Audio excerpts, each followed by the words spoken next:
Hello, hello, friends. We're in that little window before stream where it'll only be those of you who are listening after the fact. So, hello, future viewers. How are you doing? I'm sure you'll get a chance to tell me sometime. All right. So, as the title suggests, I am doing a little bit of explaining how to survive in the zombie apocalypse in Zomboid.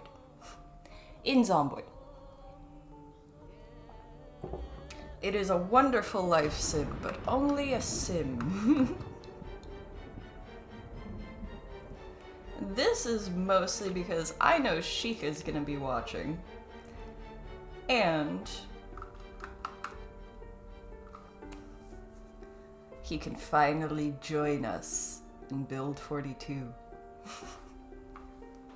I haven't set anything up as far as streaming Zomboid with the group. But I've been enjoying doing it on my own, and I'm sure plenty of people will need a little bit of extra explanation of all the stuff that's been added in Build 42, too. So, I'm just gonna have a look at the zombie settings that I set up in this one. I'm not gonna run the server right now, but I'm gonna look at the zombie settings that I set up. Because it ended up being a lot more than I expected.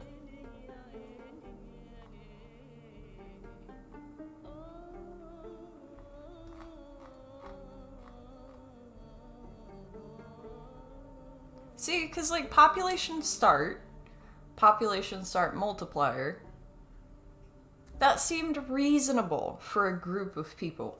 To be fair, there were less of us than is ideal for this kind of server. The population peak multiplier was 3, but the population peak day was 120, and there's no respawns. So, let's just see if I can remember all that for a moment. We started in Echo Creek.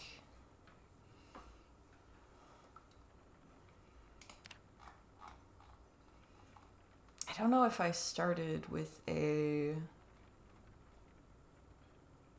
preset.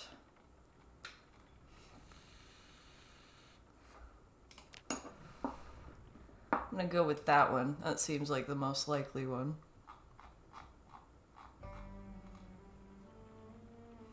Because I know that I messed around with the settings after the fact. Okay, so normal is 0.65. That's why.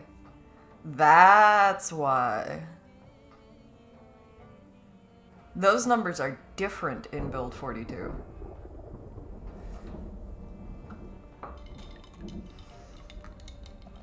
That is very good to know. So I set it to almost very high by accident.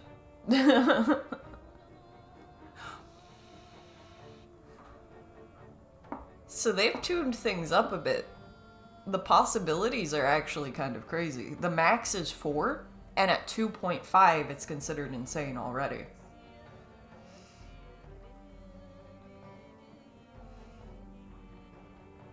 Oh! The population start multiplier is different even. So this one, 1.0 is normal. But the population multiplier works very differently. I'm debating whether I want to change that or not. I think I'm going to leave that up to the group. But for now, I'm going to just see if it's possible. Because I think it is. I think we're going to be scrounging. Because I've done worse settings than this. Insane is 3.0. Okay. Okay. This is why I set it so far out. If I'm not going to have respawn, then I need that to happen gradually if it's going to be at high numbers.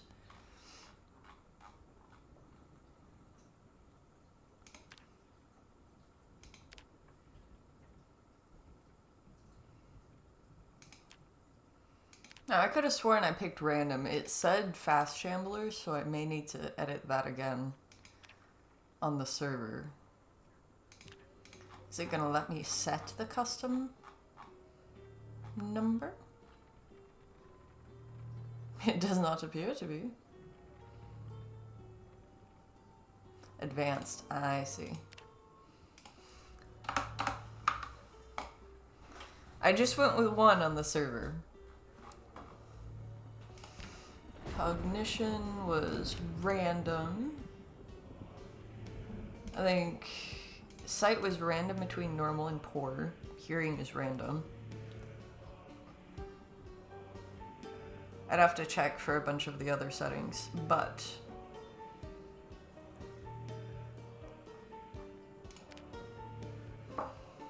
I can save the preset. I can save it as something else. Server replica.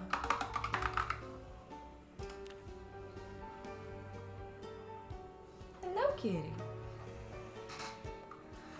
What do you want that? I did tell her she could ask to get up if she wanted. She immediately took me up on that. I'm pretty happy about it.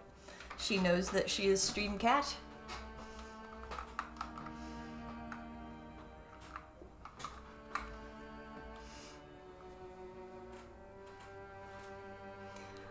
She wants to be an armrest as well right now. Okay, I'm gonna see if I can... What happens if I do this?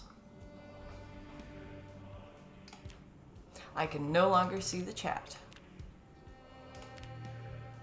That is what happens. And with this, okay, it's not going windowed like it was before, which is kind of annoying. But at least...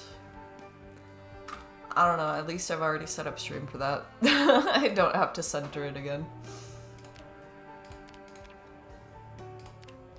The first part is always just setting up the settings. 1.5.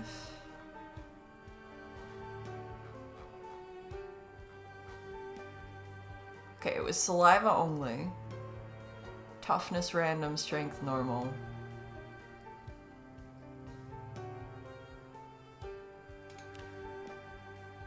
See, this should be random.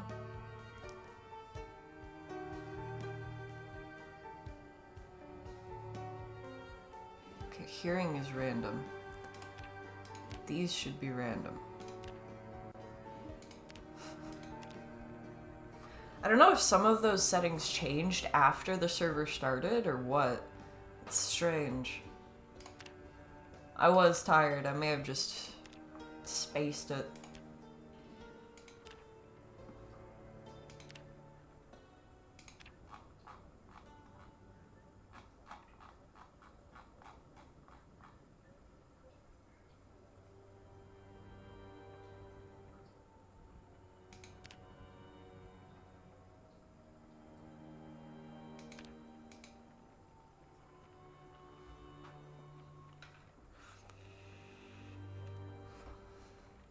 Alright, all of that is the same.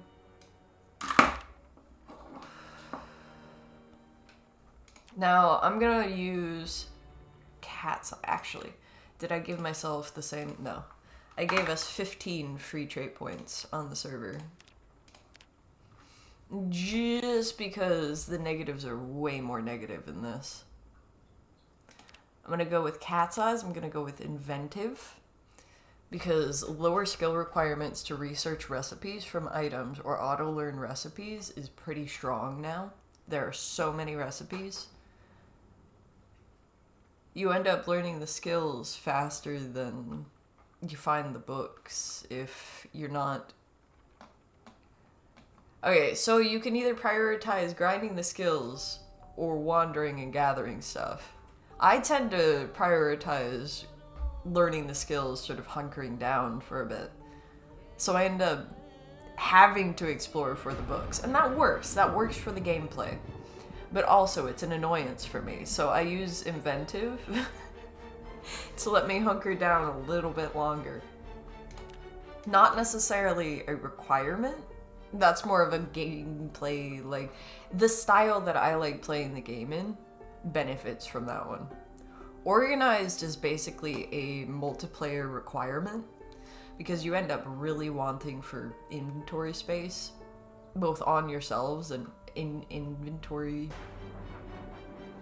Well, let's see, it's on yourself, in bags, and in all of the storage. So in boxes, in counters, in the fridge. The fridges and coolers end up being really important because the harvests can be kind of overwhelming in this. Now we don't need fast learner because I have increased the XP gains on the server. I feel like with all of the skills there are to level now, it just feels better. But that's more up to how long do you want to play before you have the skills you need to do the goal that you've had in mind for a while. Keen hearing has always been a really important one to me. And I feel like that's going to come in key for this part. There's a lot of useful stuff here. Let's see, I think fast reader is going to be another requirement for multiplayer just because we can't speed up time. In this, we won't really see the benefit all that much because we can speed up time all we want. As long as we're safe, it's not going to be a problem. I find nutritionists to be very important. Although I'm getting a little carried away now. I think I will go with DIY expert. Just because that's what I'm gonna go with, so that's a resource that's gonna be available to my friends. Ooh. Alright, we got -5 with that.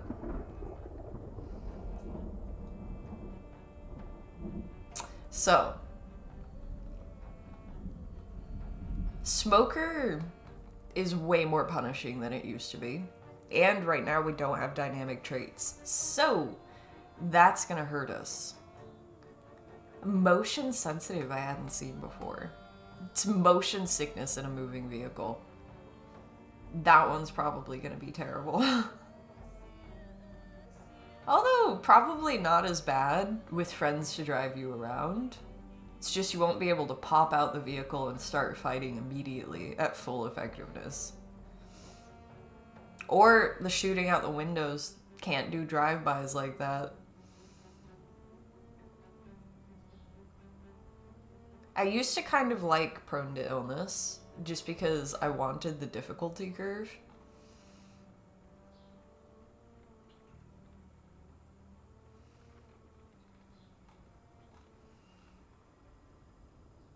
I don't know if they've built in the smoker to be dynamic. I feel like they really need to. I'm gonna go with custom occupation. That's how much I want to avoid the negative traits right now. They're bad. They are bad. So, I'm gonna go with wilderness knowledge. And then we'll have high thirst. And that's probably gonna screw us over in itself. We're probably gonna have to be drinking from the river at some point. That's the sacrifice we'll make.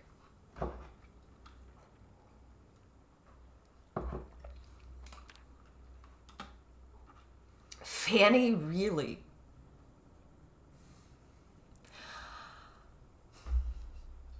The fact that this is who showed up immediately. Let's hear. Hey.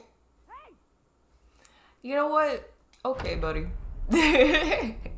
It gave me a character immediately. It's like, I got you. I know you go with the random characters anyway.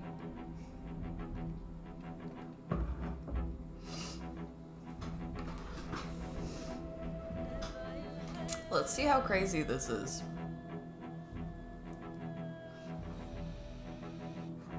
Is it survivable? Really, I should have saved my traits. That's another thing.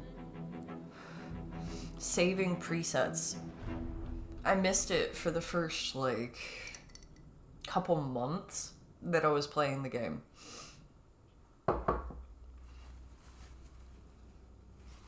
But considering how often one dies, saving your own presets for things can be really useful. I spawned in the trailer park. So this is gonna be a rough time. Can I use the whisk as a weapon? Can I whisk him? Nope. Let's just drop that. Alright, so we're in the trailer park, so we're probably... There's that bread we needed. Probably not going to get a curtain. I am really hoping that there's some kind of bag in here. But we're going to travel relatively light until then. We have a little more space on us before we're over encumbered. Don't need the walkie-talkie yet. We don't get a disadvantage from wearing the glasses. Oh, there's our first zombie. We're not going to use that key. We're not going to need it. There's more. Okay. So, if it's anything like the server, yeah. Yeah, at first it looks like it's not that bad. Then all of a sudden you realize you're right next to town. I immediately hit C. It's C in this game to sneak. I immediately hit that because I kind of had a feeling they'd be around like this. So we've already leveled our sneaking, even in the crowd. We got that many chasing us and we're still leveling it because we're sneaking past some of them. I'm hoping that going along the tree line here, I will avoid some of them. But I am creating a bit of a tricky situation here where, like, if I run into too many of them in trees and stuff like that, then my character might fall over. And in that case, I'm going to be very vulnerable. This is why I stopped sneaking. Fannie is terrified. Looks like this side is a little clearer.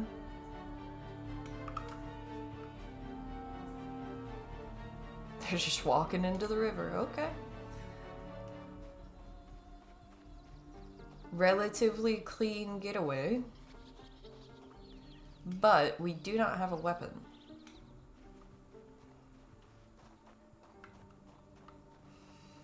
I'm gonna stick to the fields, and I'm gonna find a little bit more of a remote area because, oh, they're eating somebody over there. You know, that's gonna be me if I try to fight them. I'm gonna run out of energy. I've already been running. Another thing, I basically never use the sprint button. To jog, you hit shift. To sprint, you hit alt, and you do go faster for a very short period of time. And then you start getting very, very tired very quickly. Another thing is when you're holding alt, your character is a lot clumsier. So times when you wouldn't splat into a wall or fall flat on your face because you were sprinting, you know, you do.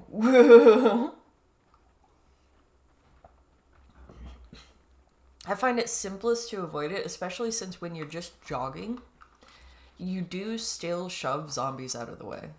And see how quiet it is out here? We're by the river. I think that's a river. Feels like a river. Kind of feels weird I can't open my map while I'm walking, but I guess that's what the mini-map must be. Just taking a glance at it. Alright, so We've gotten to a fence here, which means that we're next to one of my favorite places to get started. It can be a little crowded, but there's plenty of space out here in the fields to kind of lure them away from each other. We are getting thirsty. I kind of wish that I had filled that glass before I left. But the banana helped.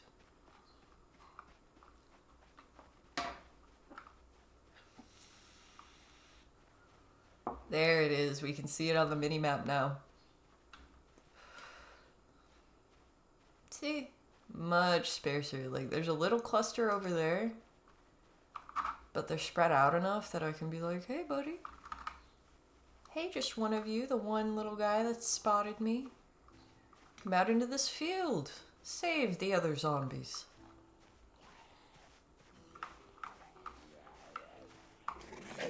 Haha! He has fallen into our trap. And so has she. The only one was close enough to spot it. As far as I know so far, the others might be moving towards the noise. They do have random hearing. Let's see, they've got random speeds, they've got random hearing. It's gonna take them a minute to catch up. Oh no, the sprinter. I knew there'd be one. Alright, I need you on the ground before the sprinter gets here.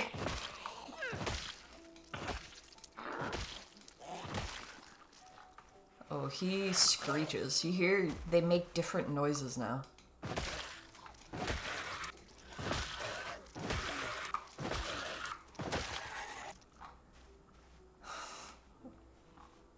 I like it, but I like it because I don't like it.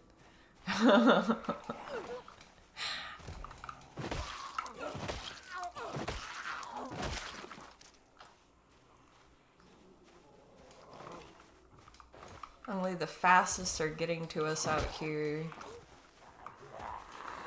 Which at least cuts down the numbers. You know, the fastest and the closest zombies only. This does mean that you fight the most difficult ones first. Like, if there is a sprinter, then you're gonna see him early. Like there. But it can help to kind of... Like, if you knock one down and you can create a little bit of space. When I'm playing solo, I play very patiently. Like, I'm still sneaking. I think I'm gonna unsneak and create a little bit of space, because when we zoomed out there, I saw a lot more zombies than I wanted to. Yeah. Okay. Because we're starting to run low on energy, like we're at high exertion, we don't have a weapon. We need to cut it down to numbers that we can deal with, and then find somewhere to sit down, essentially. It happens a lot faster than it did, especially early on when your character isn't as used to fighting.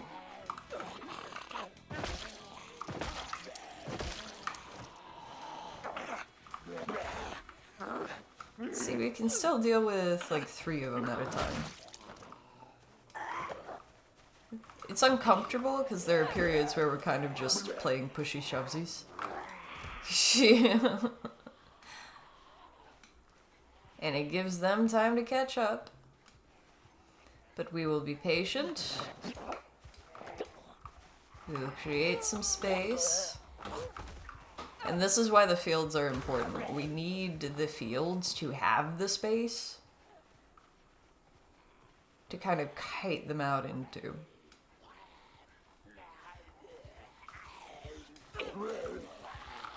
We will have to get established pretty early on so that we can start cutting space through them as well, because they wander now. They wander real well.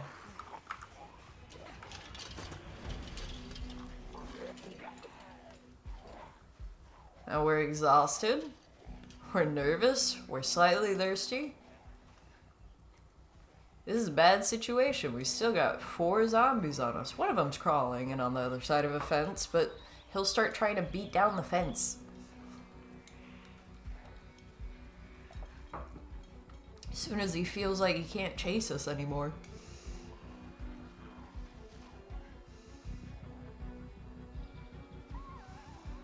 We're not over encumbered. This is where this comes on very important. And we're only walking. Not even sneaking. Even though I'd like to with all those nearby.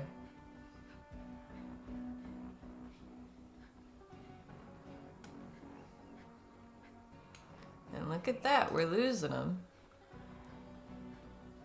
Even the fast walkers.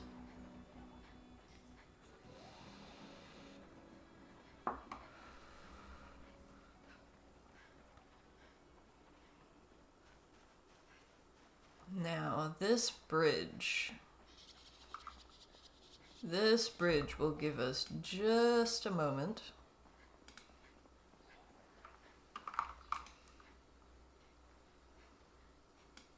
Just a moment to sit down.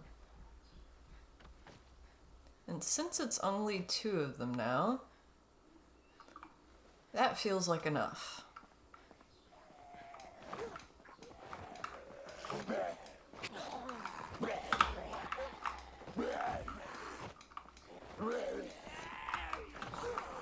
Oh, we didn't make it in time. If we can stand on the one that we knocked down first, then we can at least keep that one down. We'll have to continuously keep shoving the other one down while we're killing this one. Because we're exhausted and it's going to take a lot of stomps. Our shoes are probably in rough shape too, come to think of it.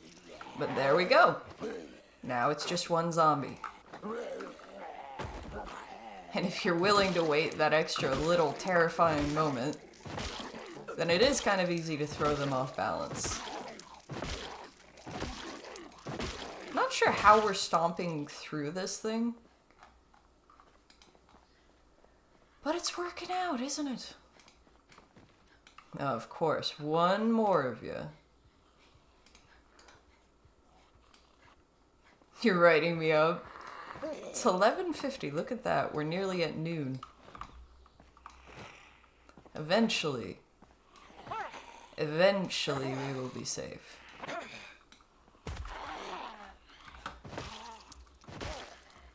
Safe enough to have us sit down, at least.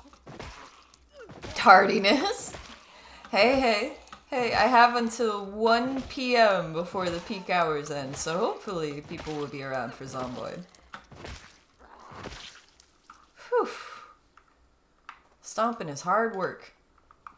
Now this is definitely not an ideal spot to sit down in the middle of 3 corpses. Because they are going to start smelling real fast on a summer day. However, we're kind of short on options and exhausted.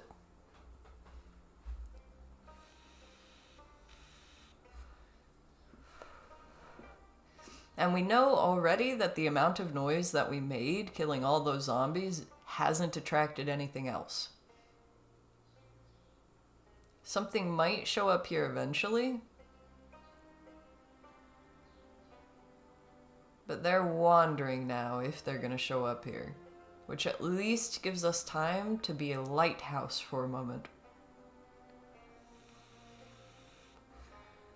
It is interesting to me that it's a whole mechanic that you can spin in place while you're sitting in this game. I guess the real life version of that is just twisting around to look around yourself. But this character, they're prepared to stand up and fight at any angle.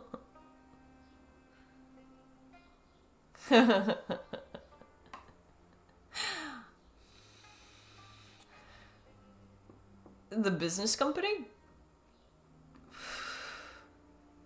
I was dead. Yeah, straight up. I went to sleep and I don't think I even could have snored.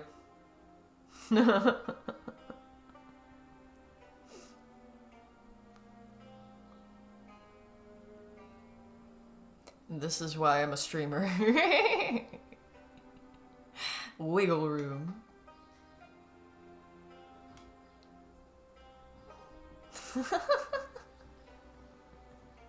You're not giving me health insurance through this job.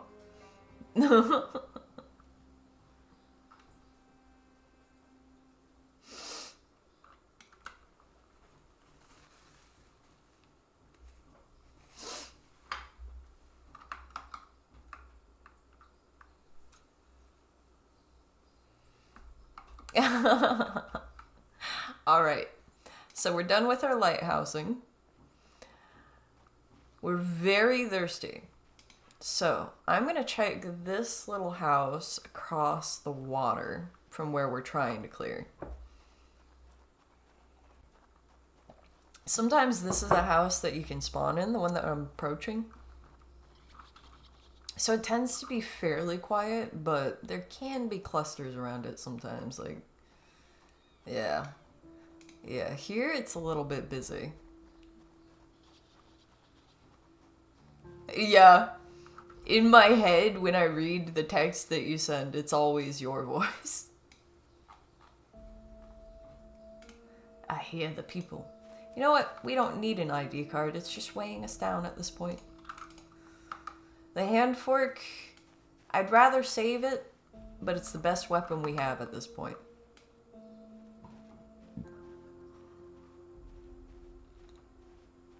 There's quite a few of them. I may just end up drinking river water. I knew this was gonna happen when I chose high thirst as a trait.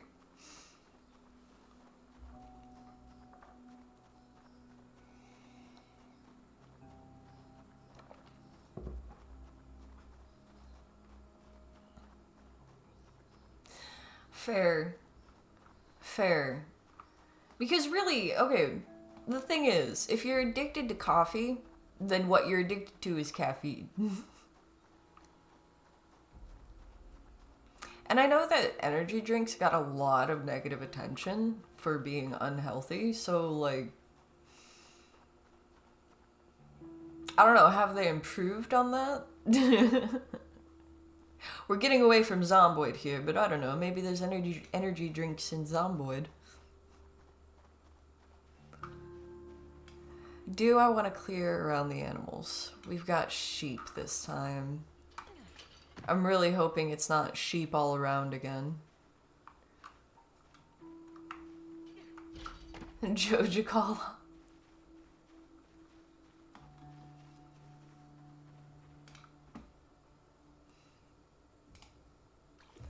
Oh. Drink up. Let's just fill the glass too. Why not? We might need it. We're gonna be feeling that later. But we've got an ice cream sandwich. We've got some good food we can cook up eventually when we claim the house.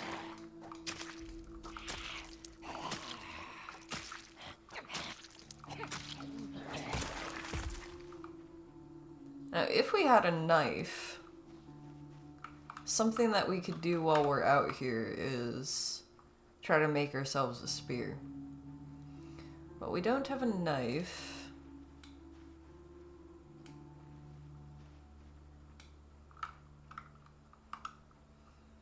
Alright, if he wants to fight, then I don't want to fight him next to his buddies.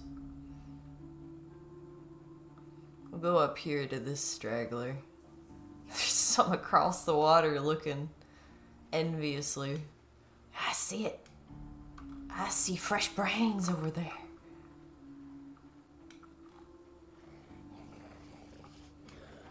If you want to get out alive. Oh boy. It's funny because like that is not the answer in this game. Running will get you dead. Now, when you get better at running, then it's viable.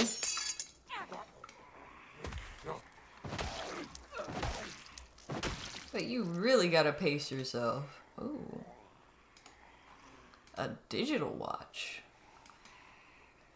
Just gonna take that while the...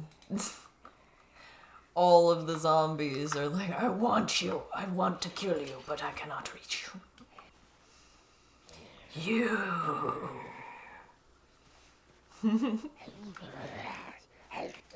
Yeah, you were pulling some good fancy feet. League did us well in that way. It does literally start, this is how you died. And that should be reassuring, in a way.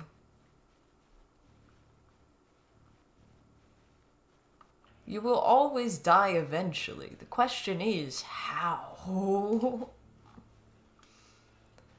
See, I love the Gremlin run. This crouch jog thing. But it does take a lot of energy now. It levels 2 skills at the same time, so I feel like it does end up being kind of worth it. But you're not good with hardcore games like, well, have you played Dark Souls? Like, are you talking that kind of game? I feel like this is an extreme for survival games, depending on your settings. If you put, like, I have a preset where there's actually no zombies. It's just suddenly everybody disappeared. And there's loot everywhere. Because sometimes you just want to live your loot goblin dreams, you know? Plus, it's good for testing, like, not only loot settings, but if I want to drive around Louisville, because I've never just freely driven around Louisville before, then I'm going to that preset, you know?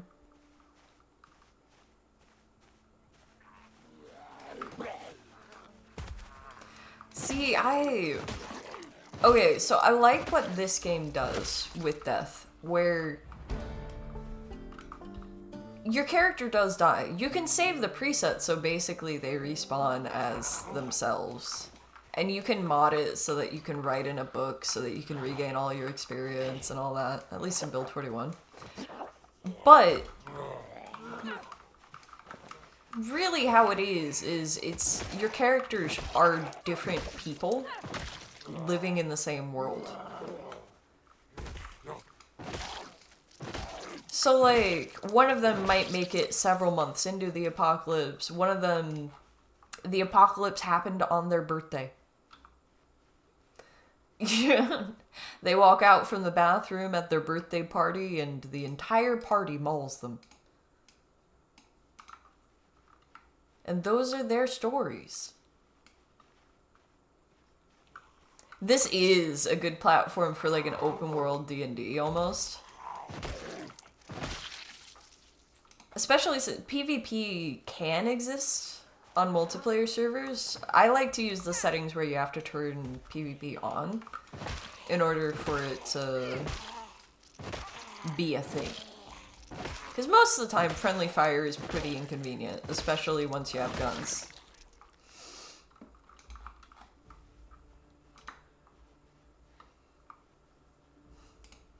Alright, we're feeling pretty tired, and we're feeling slightly thirsty. I'm gonna hold back on drinking that river water, just because it feels like we're nearly to the house.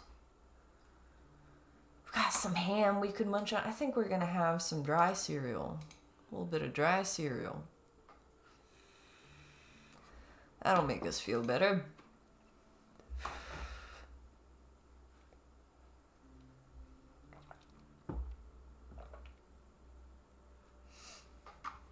I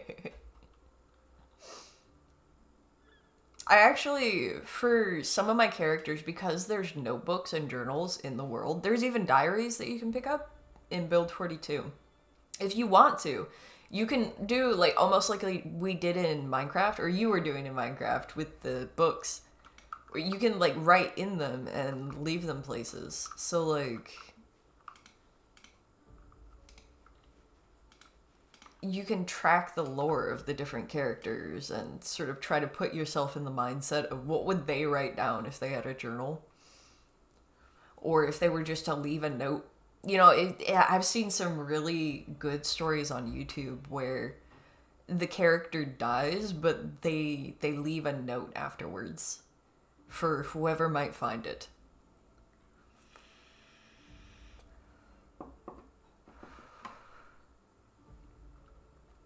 Yes, exactly. It creates Easter eggs when one character finds another one of the character's hideouts, especially if you're not metagaming. Because, like, yes, the metagaming thing to do is, oh, I died. I'm going to go right back to where I gathered all my resources before because I don't want to lose progress. But the in-story thing to do is to... that character doesn't know about that hideout.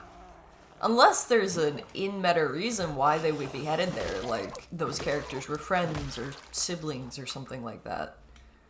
And one of their purposes in the zombie apocalypse is to fight their way to where that person's house was to see, like, what happened. I haven't heard from this person since the zombie apocalypse started.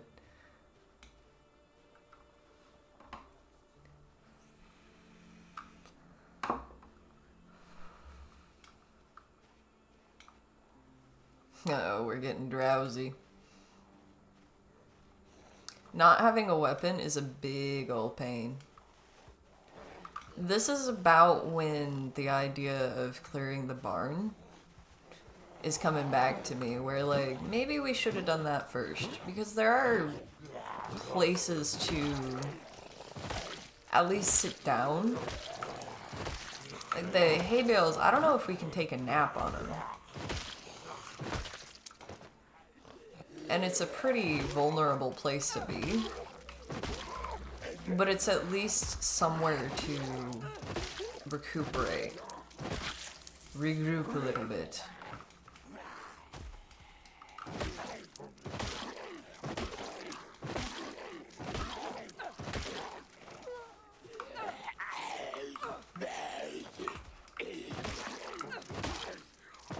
Now, I haven't turned the need for sleep on in our multiplayer servers.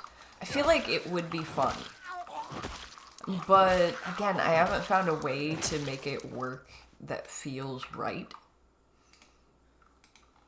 I've seen several different modding approaches to it.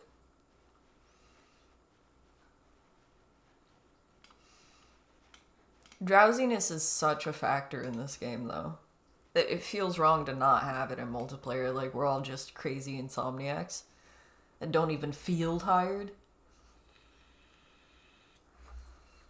It's not even how that goes. Now, we could speed up time. It's pretty risky. It's pretty risky. I'll just go 2 times speed, and we're gonna lighthouse the entire time.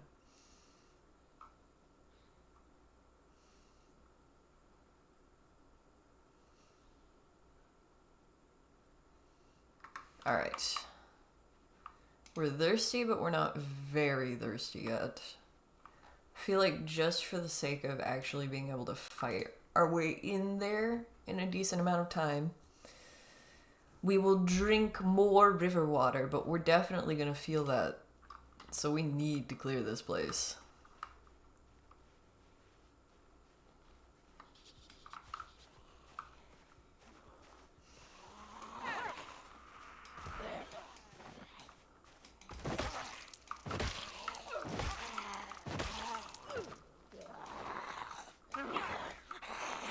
If we have to, then we do have a bowl. We could build a fire and camp out near the river for a little while. I've definitely done that before with the really hardcore settings. I feel like this isn't quite that. Maybe a night, if any. But I think we can do it. Sleeping on the ground is really not ideal because we don't really recover our energy very well, and we will end up in kind of a spiral until we get a little more cozy. This one has gloves. They're not great, but they're better than no gloves.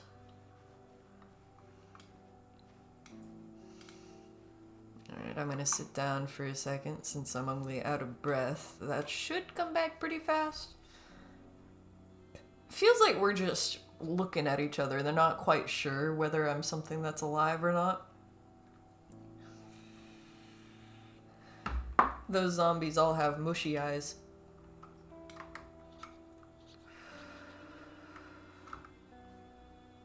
Yeah, we're getting proper tired. Alright, just 2 we can handle. And look at that. The amount of zombies that we've killed just a few at a time is really building up. In fact, we're smelling it. It's building up that much.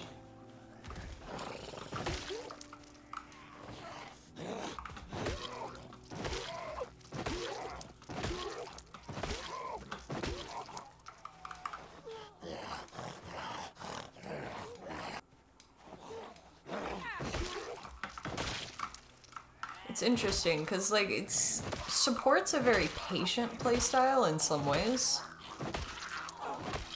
but there also has to be a sense of urgency about it.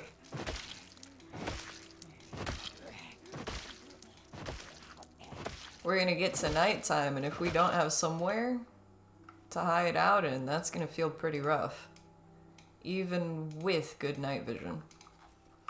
It gets real dark now. They broke down the door there too, so it's not going to feel very secure even once we're inside.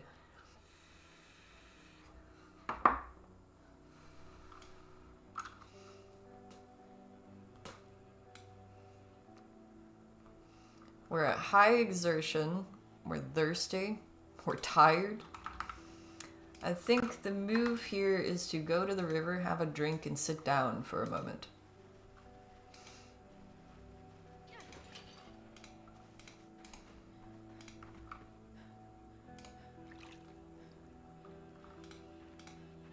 If we need to, it's actually a lot easier, some of the foraging for a fire now. These things over here. Oh, it's under gardening now. We can remove stone and things like that. Like over here should be some twigs, yeah. So we can make a fire.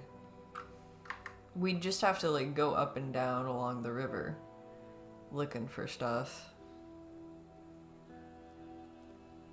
Thing is, we're gonna end up fighting several more zombies in that process too. And we've already invested this much energy into clearing towards the house. So,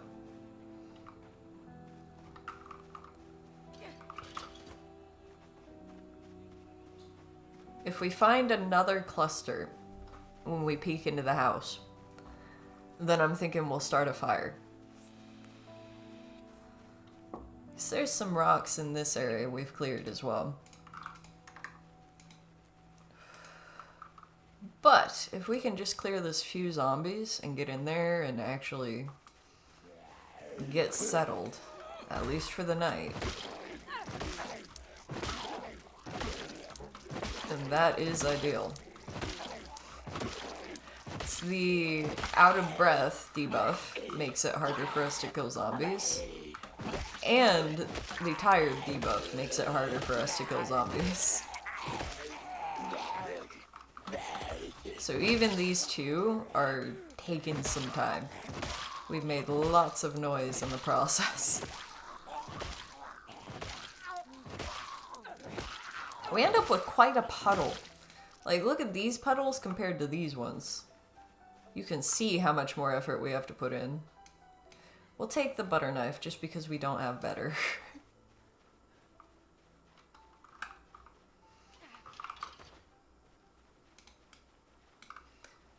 See, I'm expecting, yeah, okay. We gotta get a little closer to peek around the house, but we can peek around the houses a little bit easier now.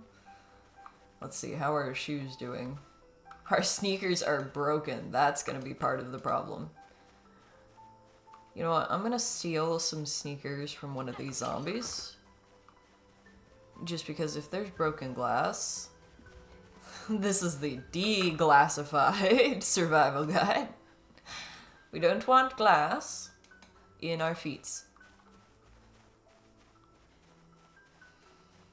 We're very tired now, so hoping it's quiet in here. I feel like we drew a lot of them through the house.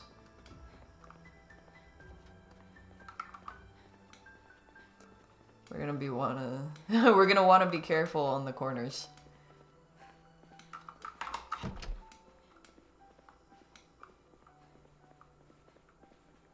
A poker. I'm taking that for a weapon.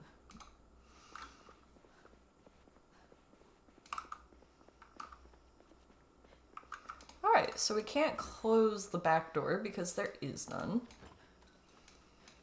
But we can stash all this stuff for now.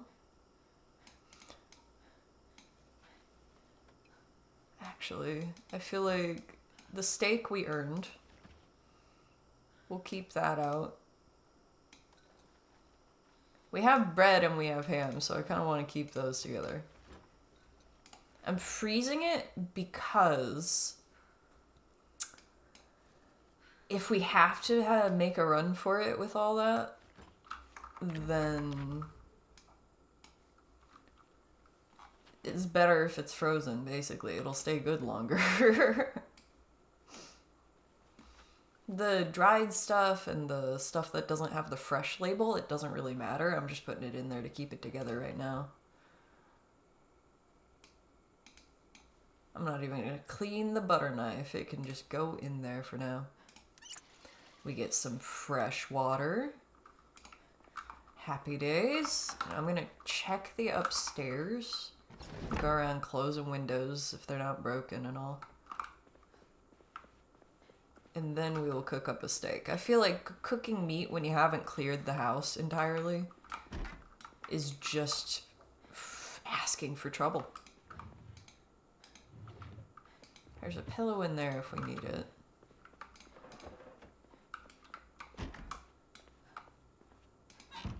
Is there a light? Yes, there is. Okay. There's a dead rat in there. If we're desperate, we've got that. The tweezers is a good find, though. Handy knife. We can attach that to our keyring. It's awesome. That is an awesome find right there.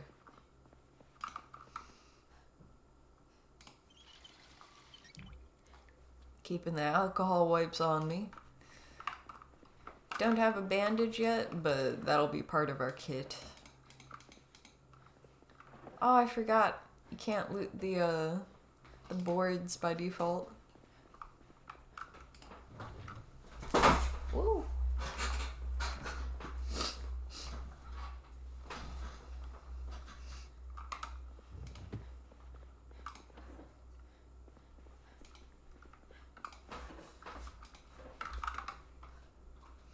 Oh, Easter egg talk. Not sure.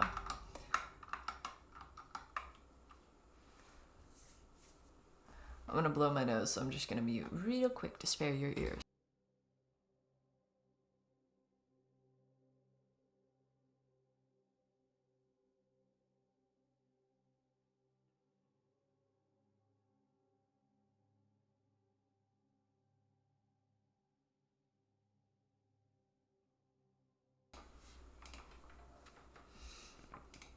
Oh, still kind of waking up. Am I through my coffee yet? Not quite.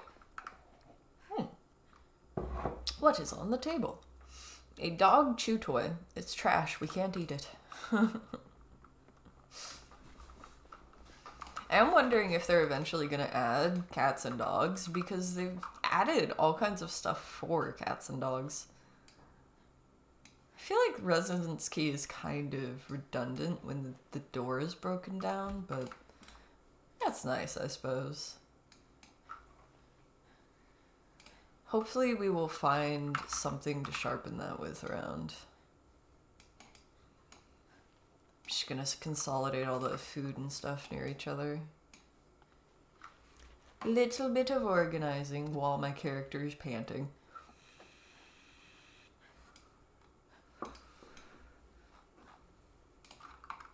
Feeling relatively safe. Like, we have a weapon now at the very least.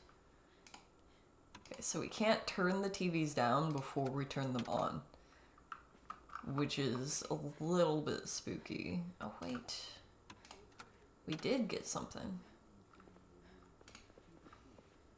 We'll sit down for a second. See if they'll actually play us a show at this time. And wood is made of furniture. It just doesn't know it yet.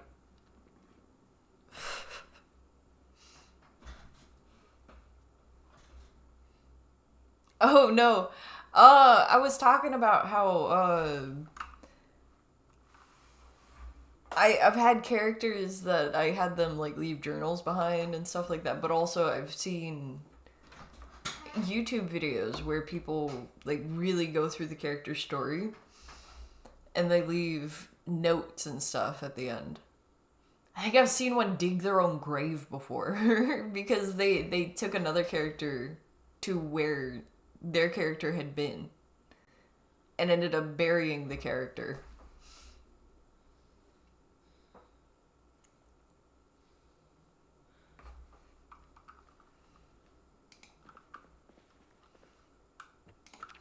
Two character names. Two what? Like two of my character names? Two two of my characters' names? Well, a lot of them are randomly generated. 'Cause I like the aspect of I'm watching somebody's story unfold.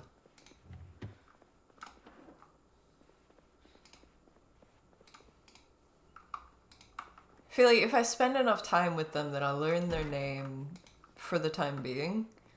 But the only one that's really stuck around, that's been iconic enough to stick around, is Casey Burden.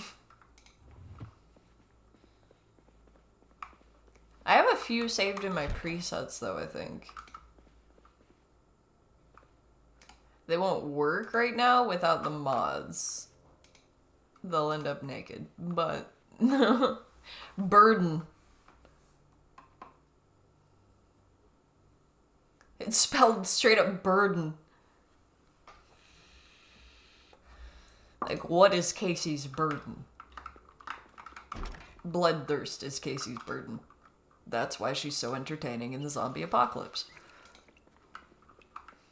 Alright, we're at 1 a.m. We don't really need a bath. We're not injured. And we've got a good, comfortable bed.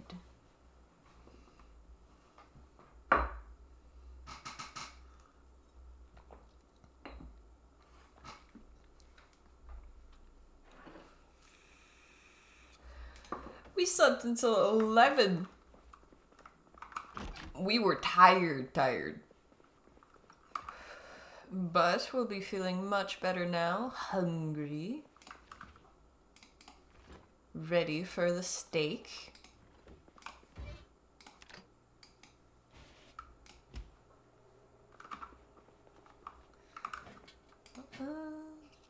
Oh, wait, we've got an oven out here. You get right out there. We got a barbecue. Get in the barbecue. Okay, what I was really looking for was we've got door hinges and doorknobs, but only scrap wood for these. So we could remake those doors. We do actually have enough of each of those things. But since our character is only starting out in their skills, it's going to be a real crappy door if we can make a door at all. That's going to be under building now instead of crafting. And we can just punch in door. And see, yeah, we can't even make one yet because we need level 3 carpentry. We need a hammer. We need nails. We need all kinds of stuff. So, we're gonna be hunting for that if we want to make this place a temporary home that actually feels secure. Keeping in mind, the zombies have a chance of being able to open doors and windows, and we don't have the mods that make it so that we can lock windows. So, again, if we want it to actually feel secure, we need at least one barricade on all of the windows, because then we'll at least have a warning system. You may have noticed a little bit earlier, the darkness actually is darkness in this game. So if there is no light source in a room, especially when the power goes out, if you don't have windows that are like not fully barricaded, then it gets really, really dark in there, even during the day. Alright, we got a fresh steak. Did we turn this off? We have to wait now. We can't turn the oven off and eat food. We ate that whole steak. The carpentry show should actually be on Life and Living right now. Sultry music. Ah, we get a commercial first.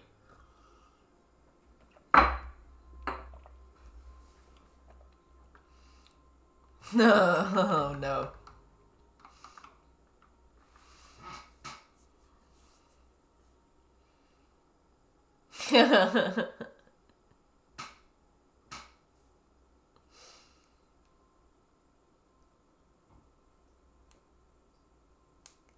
See, that's not Casey, though.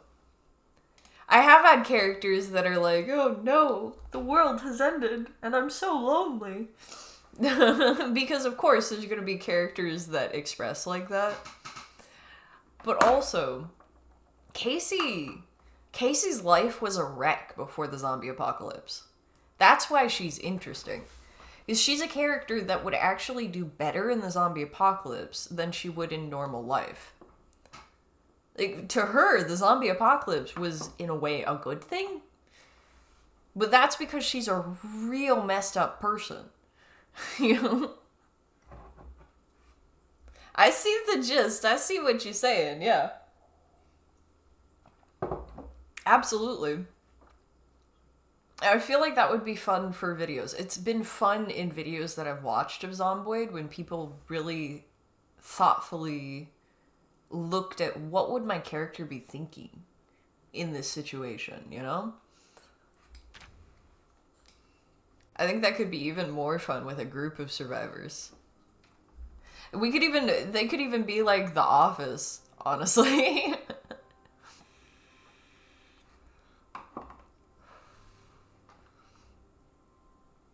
Here we go, we got to woodcraft. I think I will speed up time, even though I'm a little bit paranoid with all of the open doors and windows.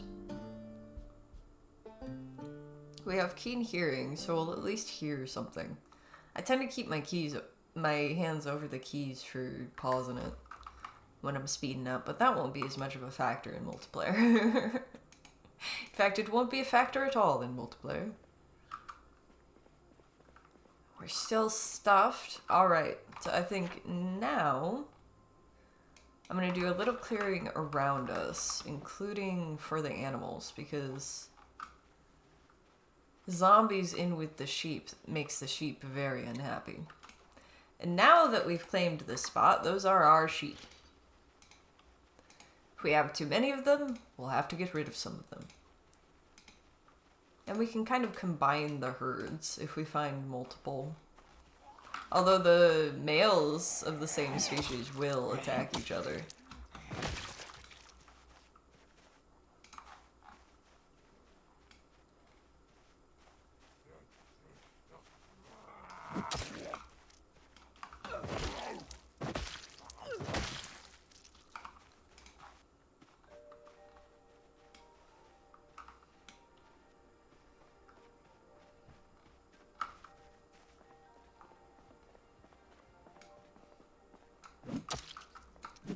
Oh, I hope that was a zombie, because that was a horrible thing I just did to him. See how scared the sheepies are? They're caught in there with the zombies. That's just not nice. Man, indeed. Here. Let me open things up.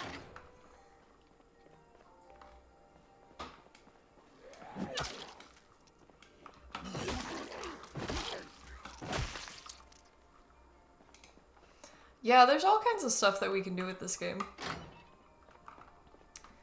Plus, like, the multiplayer is just really fun. I feel like we could do some fun things with proximity chat, too.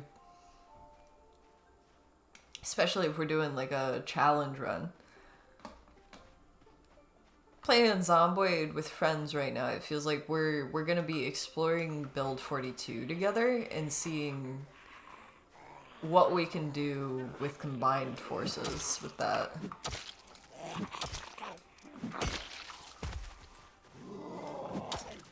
I'm feeling confident, I'm well fed. I had a good sleep in a cozy bed, and I have a weapon now. I will fight these zombies.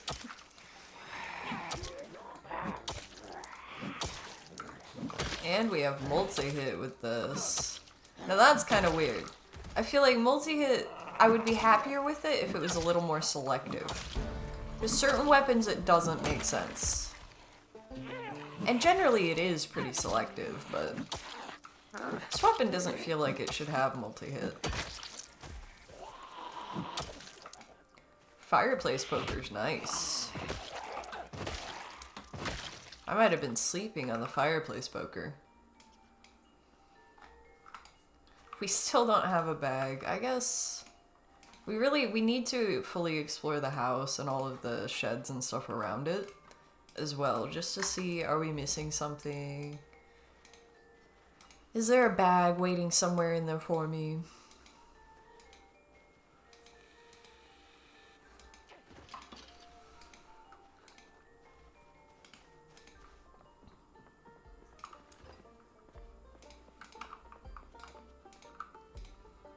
Got a bottle opener. Can't put that on my keychain though.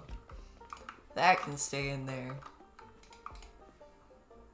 I like that the TV stands are actually lootable now, and you can store stuff in them, obviously, but like the VHS, I like to put them on the TV stand now. This is not about organizing though. Definitely not an organizing stream.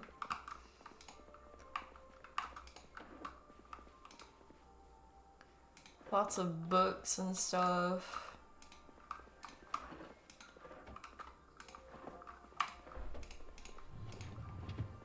President's key, again, kind of redundant with the doors broken down. But I guess I've got some doorknobs that the keys might go to when I rebuild them. We will see. They got tongs there too. Don't think I can use those as a weapon. Oh! They had food in their liquor cabinet. Just gonna stash that.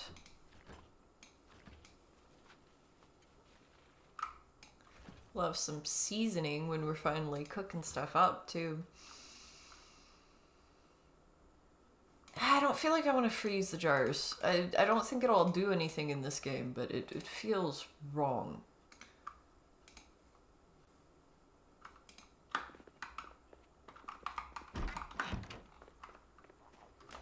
Oh, hello.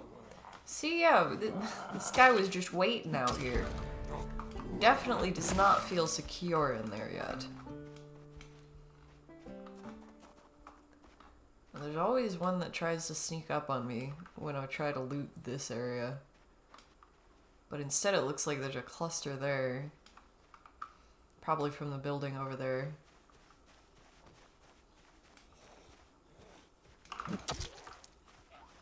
Don't really like fighting this close to a fence anymore. Especially not a fence like this. But I guess it slows them down a little bit.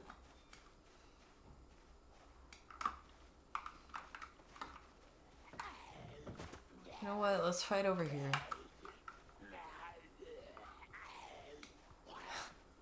The ones that haven't spotted me yet kind of spook me more, because it's like, are you a sprinter just waiting? Just waiting for me? I should have grabbed a drink while I was in there, that's what I was forgetting.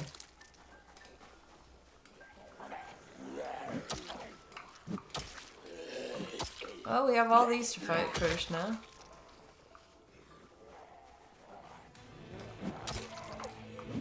Feels like lots of little optimizations that give you strength in this game. The biggest thing that you have over the zombies is tactics. The fact that you have a working brain, that's what they want. It's because they don't have it.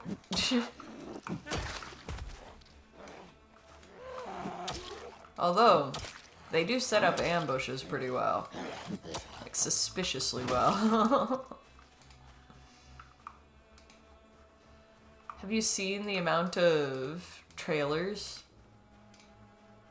that have zombie guards just waiting in the road? They know you're gonna stop for that trailer. Just driving along, minding your own business until... Okay, it looks like we do take a drink while we're pouring the glass now, instead of pouring the glass, chugging it, and then walking away. Which is definitely preferable.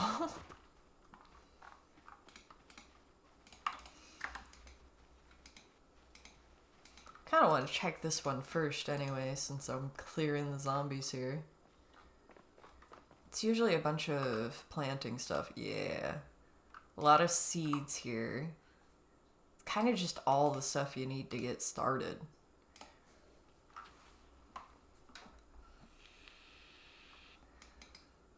And then there will be a few things left to gather, you know? Like, there's always another tool that you need for something.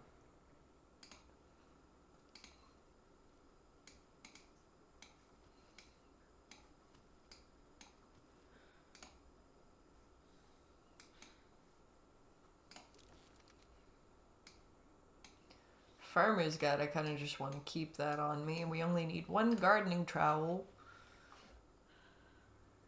The rest of this, again, it's not with the planting stuff. So I'm going to make this garden basket just for gardening stuff.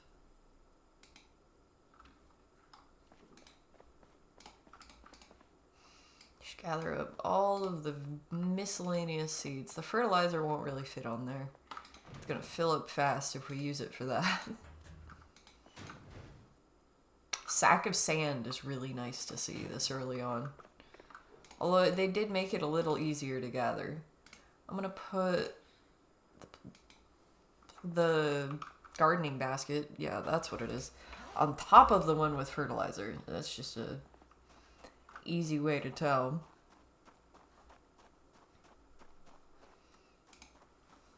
Probably going to keep those tools in the shed next to me.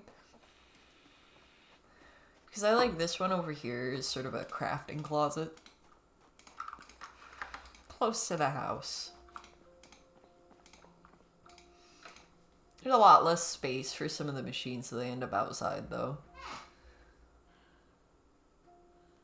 I feel like if I'm going to use this place long term, then going a little bit further over to that big area is better for all the crafting tables that you kind of want inside in the dry.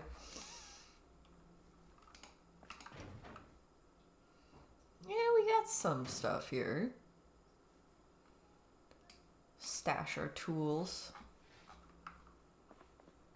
I'm keeping that hand fork as a backup weapon until I have better options. Alright, that's full.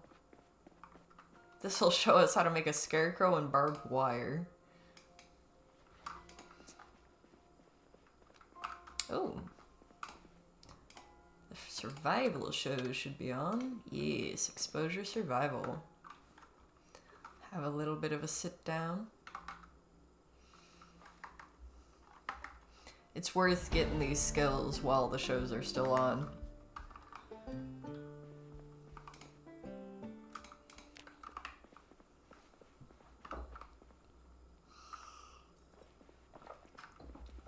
I guess it is kind of time to be at home. We'll have fish fingers.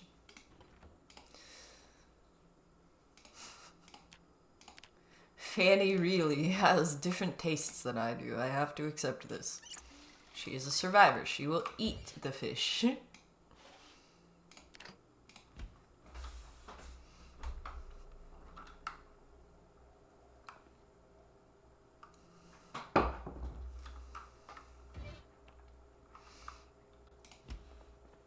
I forget what loot settings I used on the server. We haven't really gotten to do much looting on the server yet. So I don't know how reliable the perishable food will be initially. I think I may have just set everything to 1 to start with, just to see what that looks like.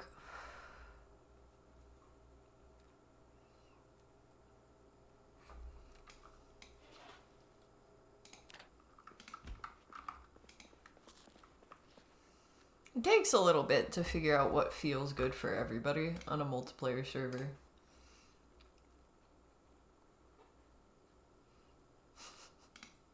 We already watched the show, so we're kind of just standing in the kitchen eating fish fingers. There's gotta be a movie or something on. Brennan Movie Channel. Let's see. Timber Gap Manor. Good morning, Miss Irwin. Forgive me for prying, but I heard you last night. Oh, Mr. Simpson, it's true. My wedding to MacDonald is off. Old MacDonald?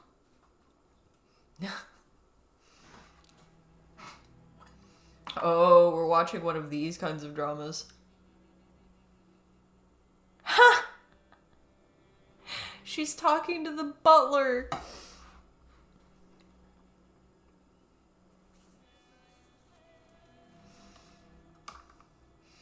Of course it was the butler all along. We have better things to do than that. We have a farming guide to read.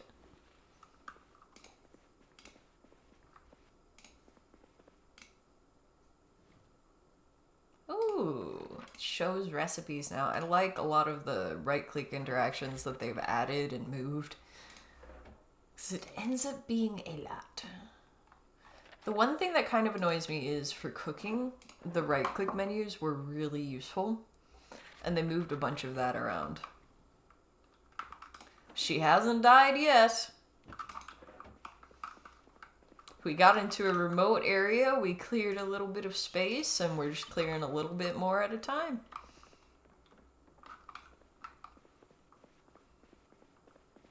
Oh, we have enough time. Let's just wash ourselves up.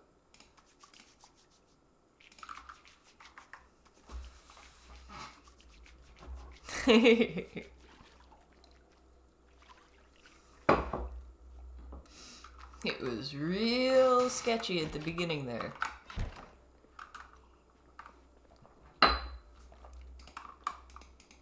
Just gonna have a look at my map now, because we started in the trailer park up here.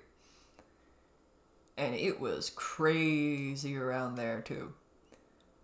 We crossed the river. We got to that bridge. Kind of just avoided that residential area and went through the fields down to here, got a bit overwhelmed, checked over here. It was kind of crazy over there, so we went all the way back up here.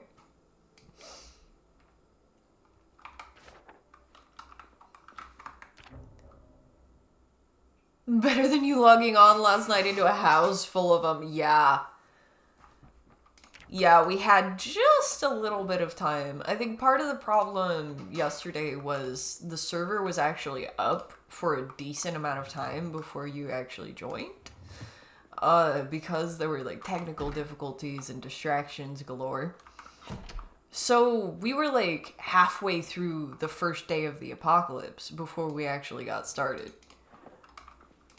Things got crazy fast. Whereas in this, because it's just me, I got started immediately.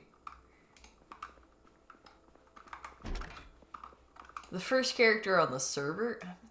I'm gonna stick that dead rat in the freezer. You know what?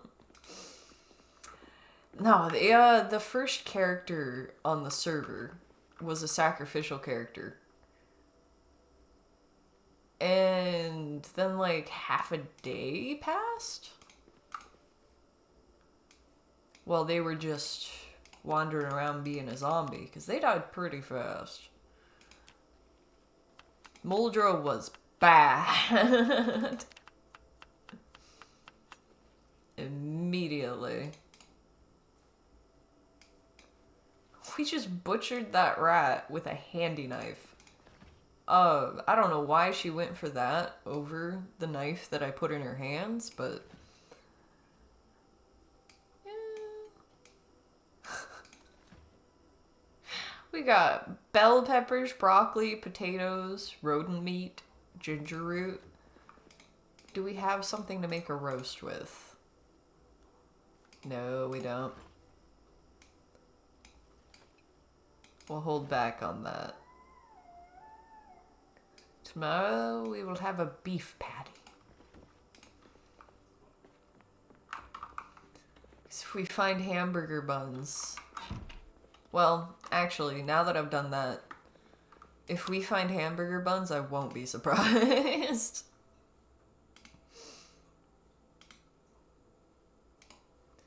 Alright, sleepy time. See when we wake up now. 150, we barely did any work today compared...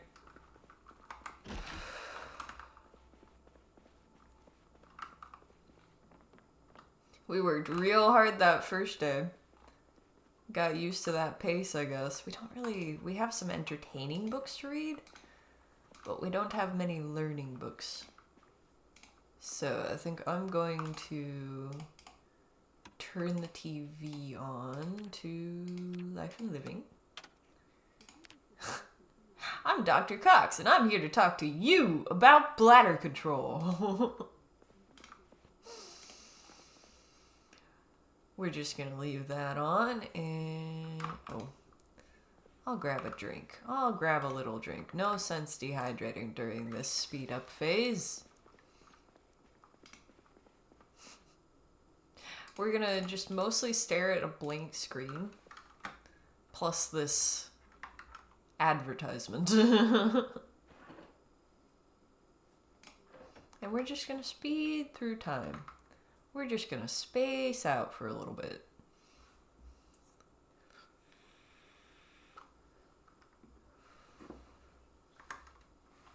Alright, there now. We're hungry, we're thirsty. It's almost time for the show. We're gonna get tired pretty early in the day. But it'll work out.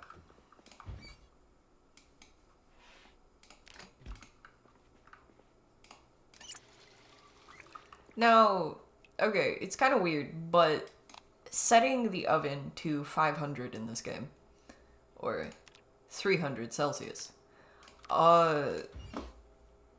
it kind of just makes things cook faster. Not much faster, but it does make them cook faster. And it doesn't deteriorate the quality of the dish.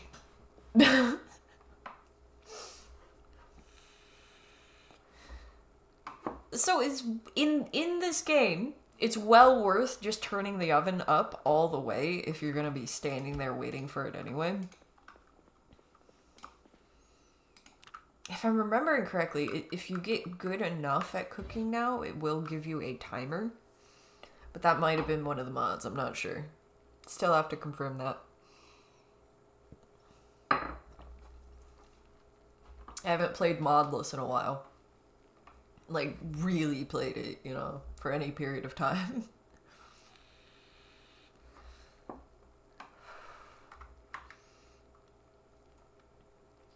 Cooking show is on. We can hear it from here, though.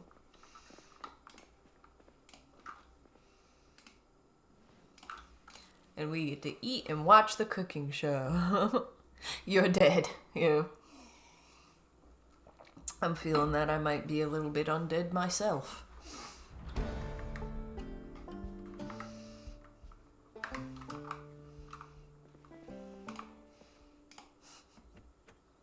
She's wearing sunglasses inside. She knows the deal. Alright, just a quick little check around the house, yeah.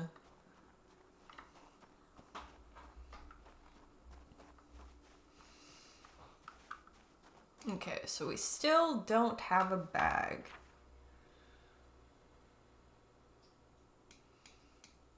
We could try clearing that house. I don't know if we'll find anything good there, but there will be something, certainly. We'll at least have fridge stuff out of it. Instead of sprinting everywhere, like I tend to do when it's not sped up, I kind of just walk in fast forward when I'm in single player. This is why cars are so important early on in multiplayer. You can't do this. Yeah, she's a little bit photosensitive. The best of us are. She has great hearing and eyes for the night.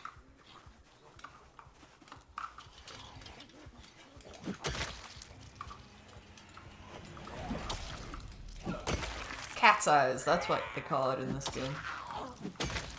Good night vision is very important in the zombie apocalypse. Just gonna drop those scissors in case I want them someday. Hungry, but everything tastes disgusting? Depression! Oh, that's a bunch of zombies. She's alarmed. You know, that's kind of understandable. There were a lot more zombies around that corner than I thought there would be. I like these kind of diagonals, so you can see very clearly the amount of space that's between you and the zombies. The crawlers are a bit more of a problem than they used to be, so I'm very wary of that guy right now.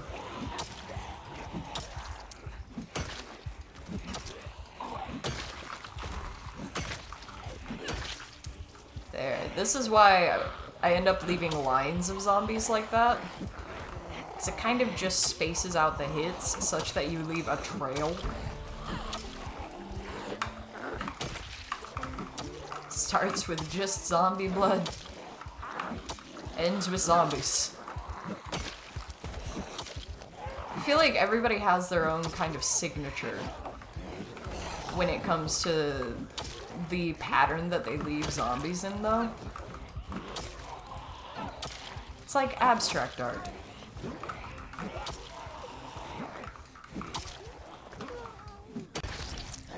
Oh, see, they turned off the ragdolling for multiplayer, and I've had it off for a little while, but you can hit zombies while they're falling down now. She is a little out of breath. She's nervous and everything smells bad because that is really a pile of corpses.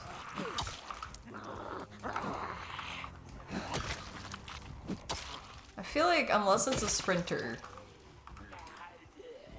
she kind of just wins the initiative on default. By virtue of being alive, her reflexes are a bit better.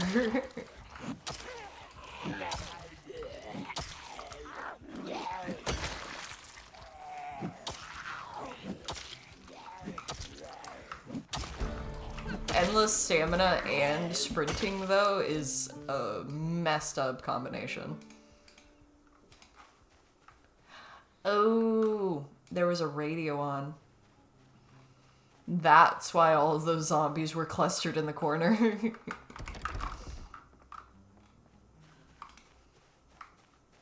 Alright, door is locked, so since we have gloves and a weapon in our hands. Let's just remove the glass. Oh, the TV was on. And this radio over here. Okay. No wonder it's busy.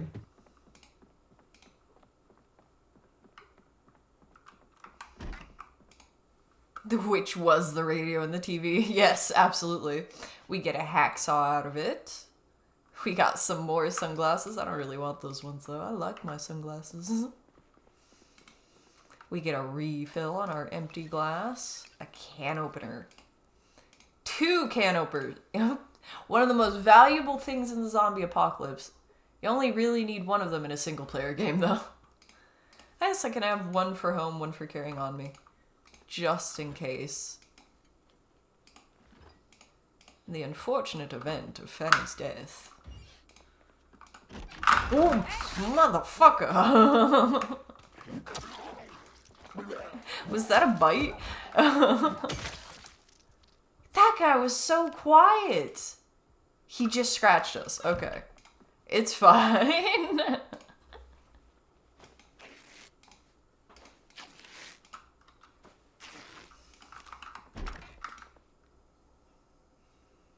Oh, we can turn off the fluorescent wall light now.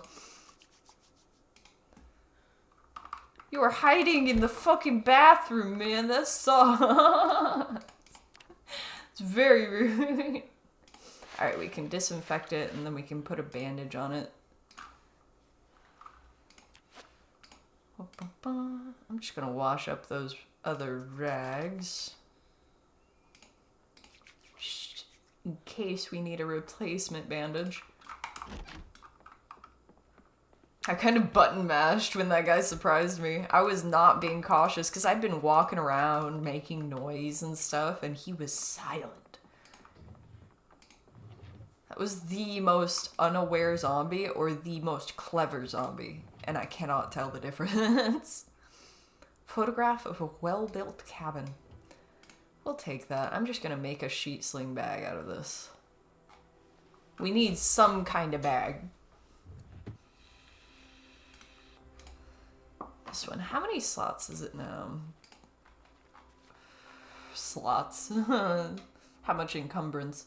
Capacity is 13, encumbrance reduction is 50. I am glad that they reduced the space in these bags. I mean, it's a curtain slung over your shoulder, basically.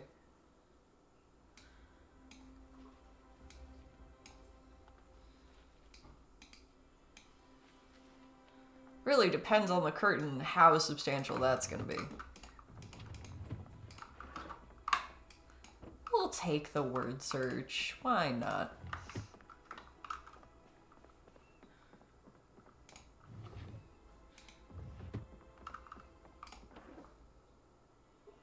Both sides of the law.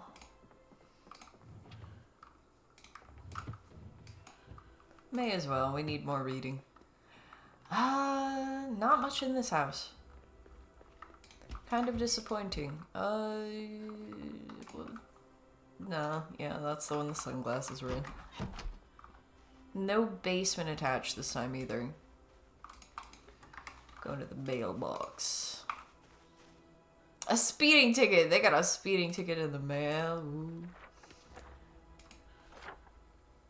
Public drugs seminar.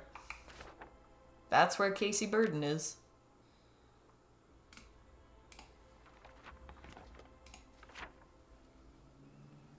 Ooh. Prove your aim and make friends at Irvington Gun Club. Seems like a useful place to know about.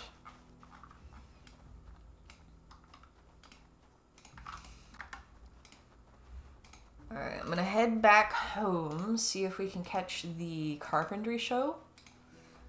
Woodshop.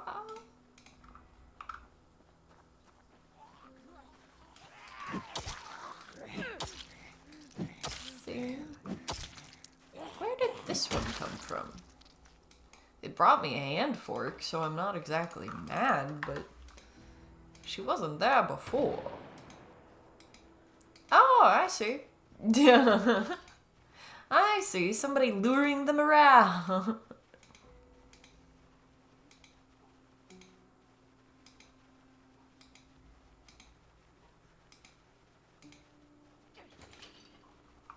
It's too much. We can't carry you. Oh no.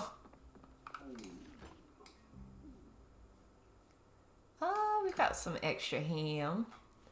We can probably cook something else up with that. I will wash this fillet knife. Fillet.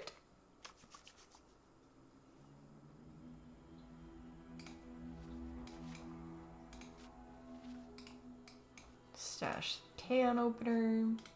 Keep this one on me at all times. Oh, the favorite one is under more. The hand fork. We can stash that hand fork finally. I'm gonna put the entertaining stuff next to the TV. Well, where we sit for the TV at least. I feel like we don't have to keep the hacksaw on us as much as we used to. I really want a hammer and a screwdriver though. Hammer and a screwdriver is part of the basic kit you want to keep on you all the time because you can take down doors with it. At least the basic ones.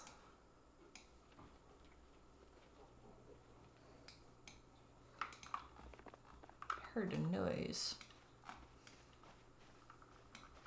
The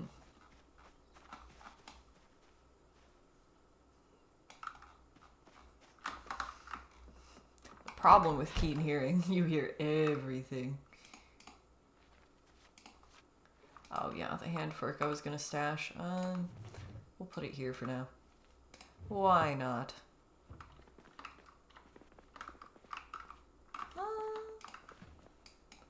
What?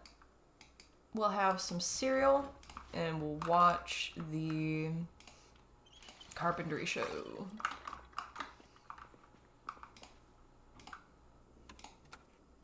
Woodcraft, that's what it's called. Welcome back to Woodcraft.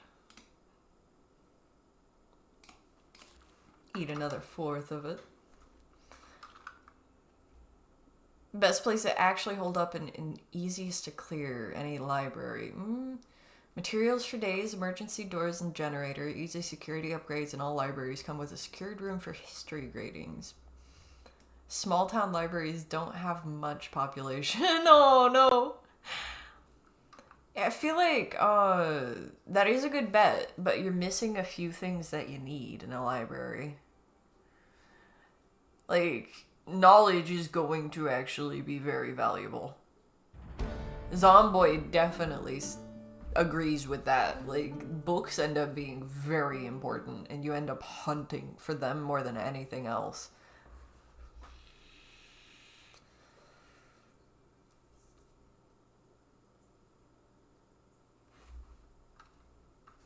Well, part of the reason the fire stations are so useful is because you're going to have a medical station and you're going to have axes and things that can be used as weapons or tools. And you're going to have, you know, food station of some kind. Like, even in the crappy fire stations in Zomboid, there's always snacks at least.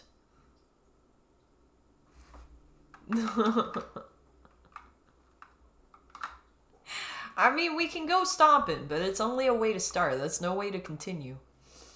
We'll eat another fourth of our cereal here. And then... let's see. We've got a mostly clear inventory. I can pause while I'm in the inventory here. We don't have much explored yet, but there is stuff around us. Probably just going across, usually going across this field and up towards the buildings here. Usually gives me a chance to check out what animals they have in their fields there. So that's generally the direction that I go. 'Tis time for more exploration. We're definitely missing a few things.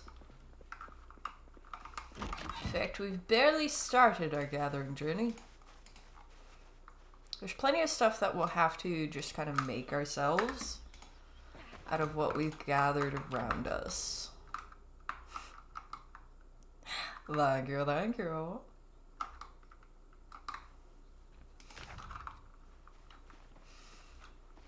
But I have a feeling we're gonna run into the, oh, I don't have the tool for that, a lot right now.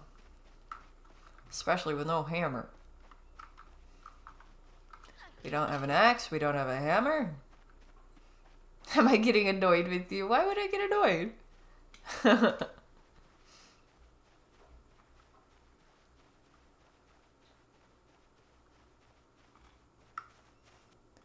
It's funny because you mentioned the, oh, that zombie has a duffel bag I wanted. You mentioned the library in the Silent Hill mod, I think it was, that Zin found.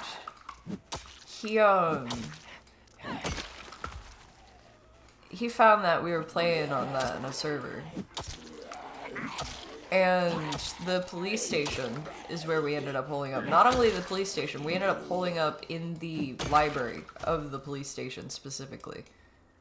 If you're looking at where we were actually staying. Oh, those leather pants are all messed up. He's got a tusk necklace. The guy was surviving like it was the apocalypse before the apocalypse happened. Making his own leather pants. Tusk necklace.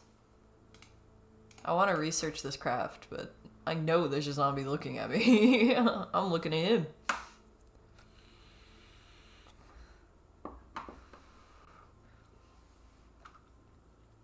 No, I get that. I absolutely get that.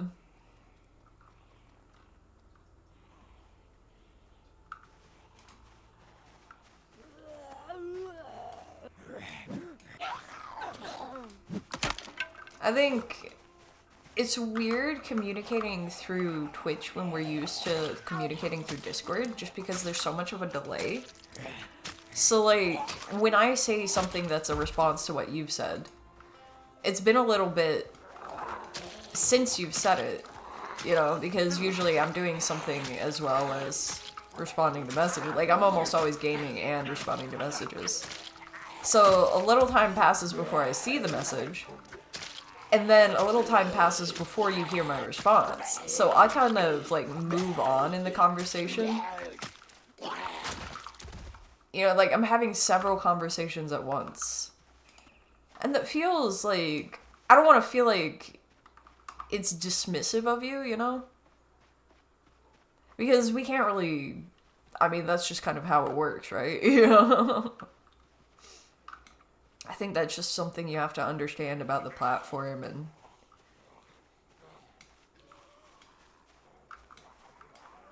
whoa, I don't know, it feels like the logical brain and the emotional brain don't communicate very well sometimes, at least for me personally. Like it takes a minute to catch up.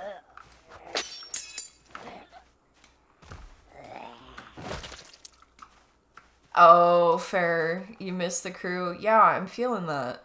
I think I was a little bit sad last night that, like, not everybody could show up. Like, I had to go to bed so early, it felt like, and people were just about to show up, but it's like, no, I need to go. You know? Even if I can stay up until they'll be around for it, I'm not gonna have any time to play it, you know? But it seems like at least one of our group will hopefully have time for it today. I'm back in the position where I don't have any weapons. We can deal with 3 though. And this building that we're fighting for should have some kind of weapon in it. Or at least, you know, tool that we can use as a weapon. At worst, if we have to retreat, we get a duffel bag out of this exchange, and we've cleared a few zombies.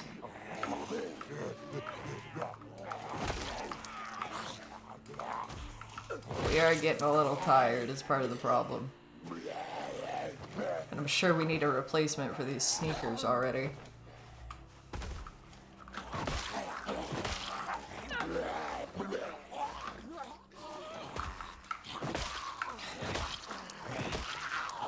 It's like the zombie knows he's being rude. Can I not stand on the crawlers? That's very rude.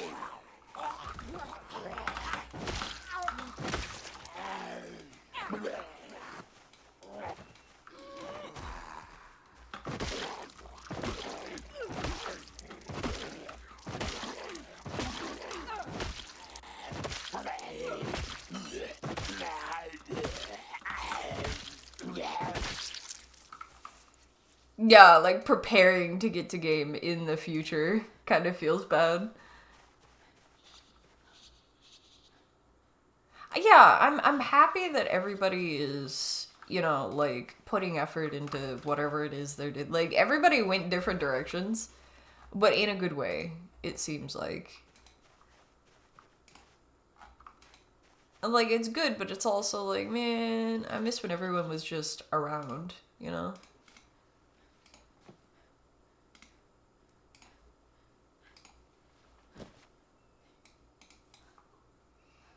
Let's see, we can drop some of the stuff.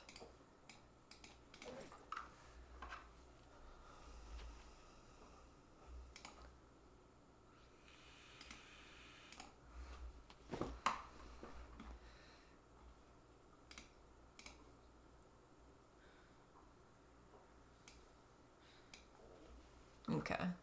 And again, sheet sling bag is lighter than a sheet for some reason. So,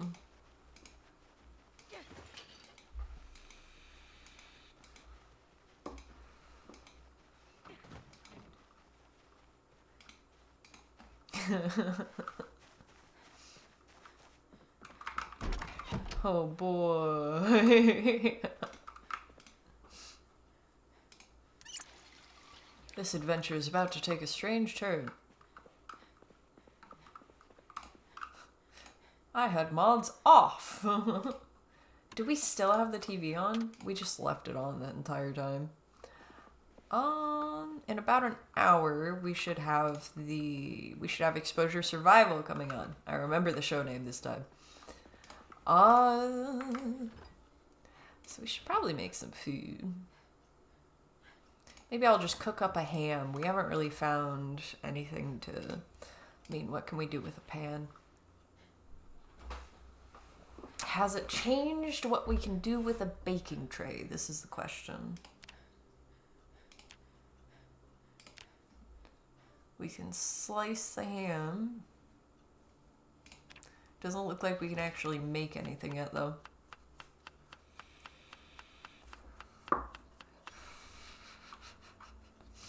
Yes, it is a happy little house, but the door also doesn't exist on this side, so they don't even really need to break down the door. We're just gonna eat a bunch of hot ham. That sounds like a tasty dinner. High protein dinner.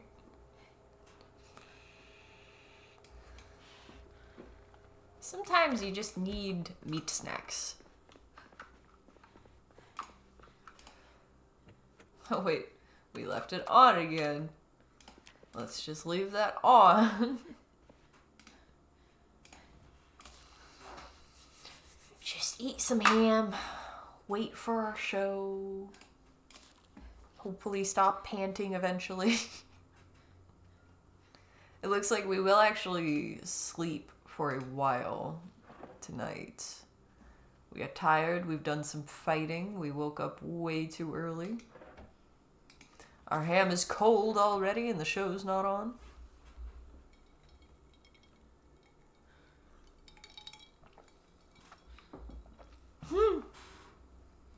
Zombie Minecraft. Zomboid is just gonna be better. It's... especially this build.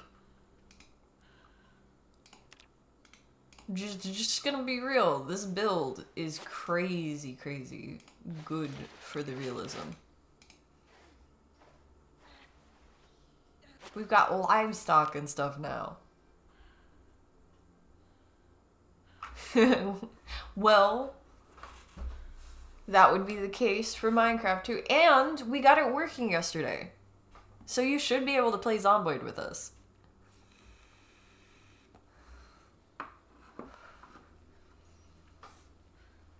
It seems that the curse has been lifted.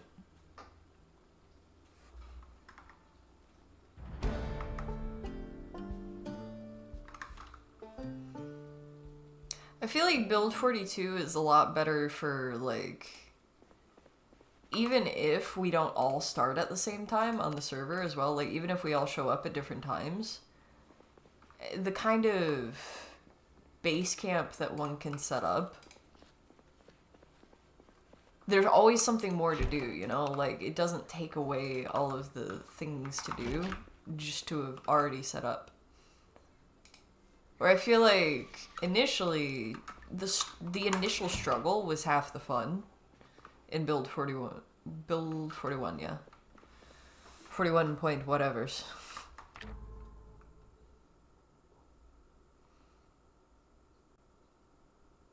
The thing is, we don't have everything else in 7 days.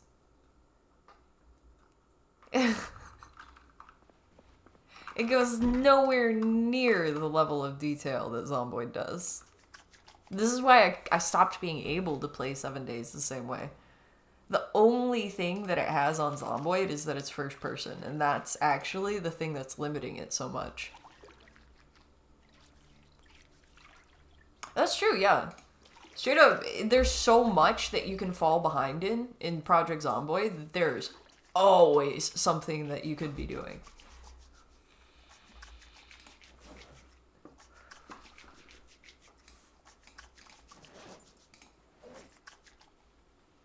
And I feel like that, with so many people in the group, that's actually a good thing. Is that doesn't leave anybody just sat there like, what can I do that's useful? You know, like anything. You know? Anything except using the salt.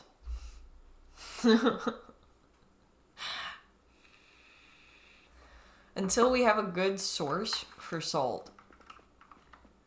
I am a salt hoarder, because if I want to make bread, then I'm gonna need salt. You know what, I'll take the key for now, just for the sake of organization.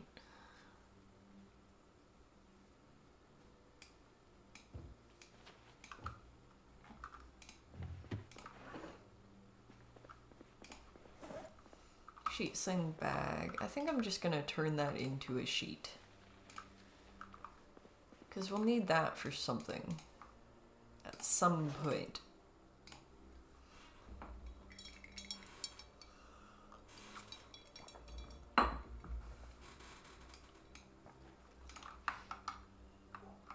Hmm, 7 days is much more casual. Yeah. Project Zomboid RuneScape mode. You don't even need... Are you saying the visual? Because then Lewis can join us. That would be fun. Old CGE. Preserve our heritage. The Kentucky government is planning to demolish the CGE Corp building east of Brandenburg. The architecture, including the unusual sky bridge, make this a unique part of Kentucky history. They want to turn the building into a museum. Well, that's about all it is now. Every building is a museum in the zombie apocalypse.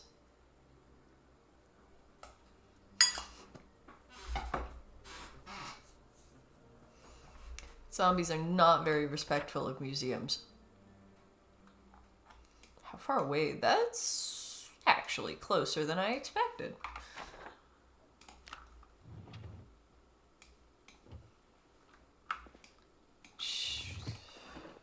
I kind of want to organize. I don't know why. I think it's just because it's late and there's no real skill books to read right now.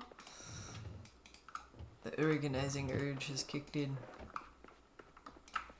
There is nothing in there. See, this room I usually end up turning into a crafting room. I have a feeling we're gonna have trouble having enough space for everybody to, like, have a room in this town.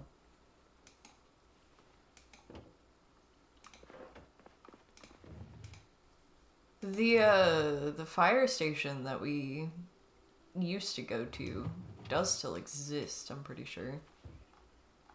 I don't know, they may have changed it. Been a little while since I've been back to it.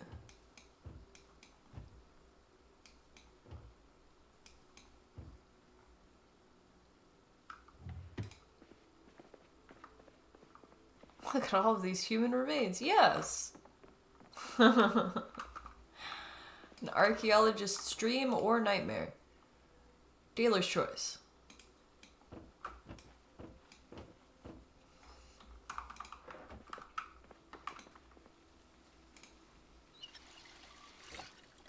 Okay, I didn't immediately empty the glass again. Good. I should take over the hospital. Is there a hospital near here? I don't think there is. This town might have, like, something resembling one, but look at this. We barely have any of the map. We have a few scattered places just to know that there's something that far out. I kind of like how it reveals the map. It's a big map. Actually, do we have any skill books we can read? These are all just entertaining things. Notepad I'm going to place right here on the table, so we know where it is if we ever want a notepad.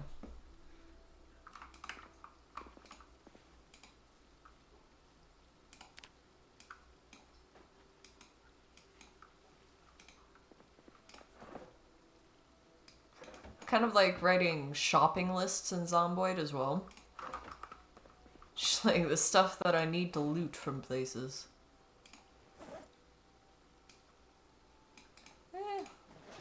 0.6. Most of the stuff I like to keep just in my pockets is super light, like 0.1, 0.2. Stuff that actually kind of makes sense to have in your pockets. Alright, we're gonna sleep for a good long time, so I think that is stalling long enough. Let's turn the lights off. I'll just have one open curtain. That's a nice kind of glow. I love the lighting changes.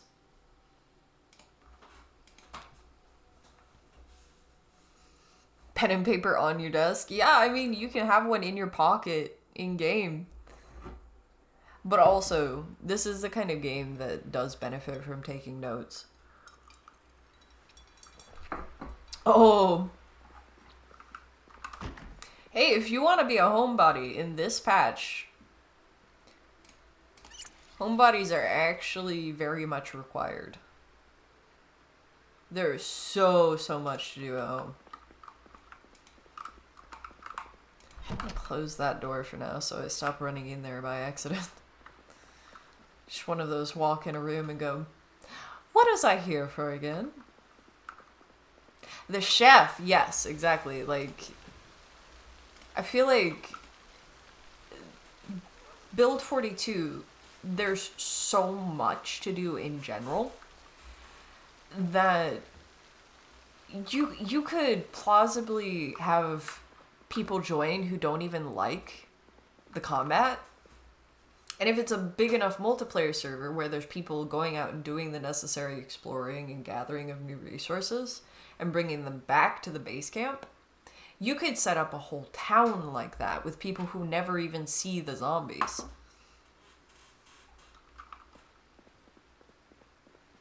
You can make a spreadsheet. Dual screen is useful for so many things. Alright, so we have a duffel bag now. Let's have a look at that. It's 23 capacity, as opposed to what we had before, which was like 15 capacity, something like that. Encumbrance reduction 65 as opposed to around 50. Duffel bag is definitely better, but still not as nice as I'm used to. Some of the modded bags are just so much nicer. Alright, so we've just woken up. We probably want to have a little snack. We had cereal, I think we just ate that. We'll keep some crackers in our pocket. It is pouring down rain. So if we wanted to plant crops, now would actually be a pretty good time. But I'm gonna hold off on that. Just because I haven't given the crops a growing season. Just for now. I think I will eventually turn that on. But right now it feels better to play without it. I think I'm gonna scrounge for weapons in here. Do I have anything I can spare?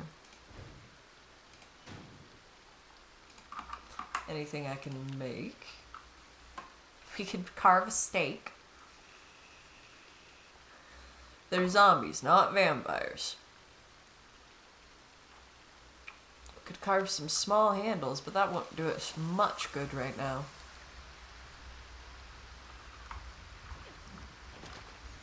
Out into the pouring rain we go, with no weapon. The place that we were clearing before, hopefully will still be pretty clear. And hopefully we'll have a weapon for us. Sometimes they sniff around the bodies. One of my favorite mods for Build 42 so far is a mod that makes it so that the zombies actively seek out the piles of corpses like that, trying to find something to eat. The hungry zombies. Actually gives you a reason to do something with all that. We got a fleshing tool. Gardening spray can, which I barely ever use, even though I probably should. I usually, by the time I get good enough at gardening that that's even an option, I can kind of afford to lose some crops. That might change, but I also like to space them out a little bit. Okay, that's a full water dispenser bottle. I'm taking that. I don't have a water dispenser, but water is water. My bag is just about full with that. We didn't really get any weapons, but they have moved. Let's see. Let's just see if we can squeeze our way over here. Because that shed might have something for us too. And if we only have to fight the one zombie, then we should be okay. Even if it's just a handful of them. We just need a weapon before we can face a group like that. Otherwise, we're gonna spend all morning stomping. I didn't watch the cooking show, that's what I forgot. If we get back before noon, then we might be able to still. Just because the TV was off.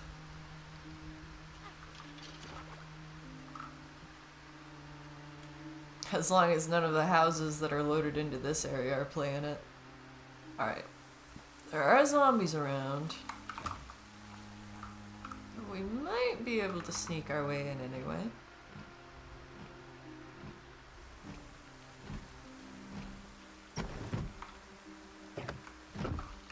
Oh. Quietly now, quietly.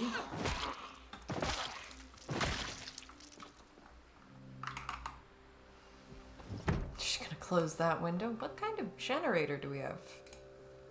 Shh, gas-powered generator. Doesn't really tell me how good it is. We're gonna want to loot fast. Smithing hammer looks useful. Okay, she knew how to open windows. Anything on you? There's a flashlight. We're gonna need that. Electrical 1. We can actually read. Parsley. Sure we'll want eventually. Concrete powder. A lot of stuff that I'm not exactly looking for. But we can use an iron pipe.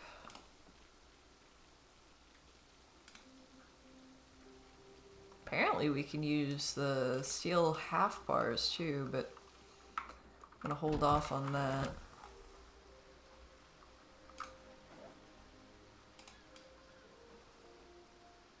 More sheep. We've found nothing but sheep so far. This is becoming a bit of a theme in our recent games. Hoping that's not the case on the multiplayer server. But I don't think we've peeked at all the livestock yet. I don't know that we've seen any of them.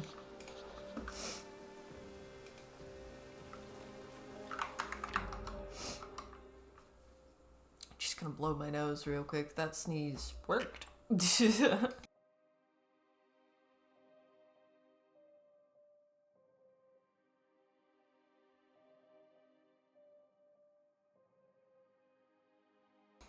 All right.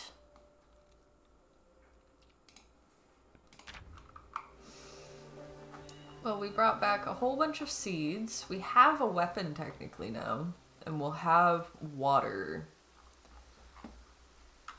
A little bit more prepared for winter there already.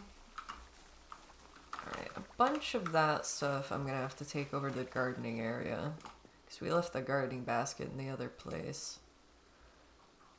But, fleshing tool. I'm just gonna put it in the one with less stuff in it, so that I can actually see it when I'm looking for it. Eventually, I'll just dedicate one of these to tools specifically.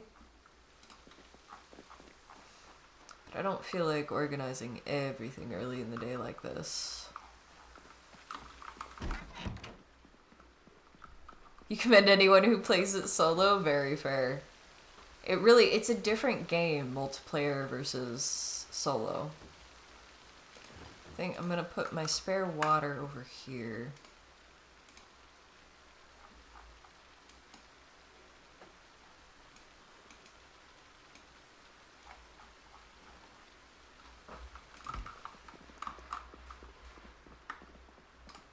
I spent about 1,000 hours in it before I ever played it multiplayer, and by the time I got to that point, the apocalypse was lonely.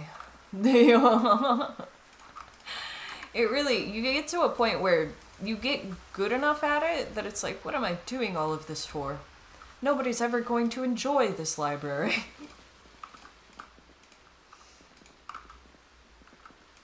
That's a lot of the fun I get out of multiplayer is like, can we rebuild society?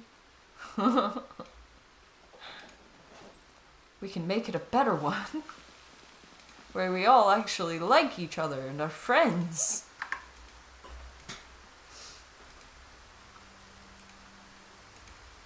With some pranks thrown in there. And strange fishing trips. Where not everybody comes back.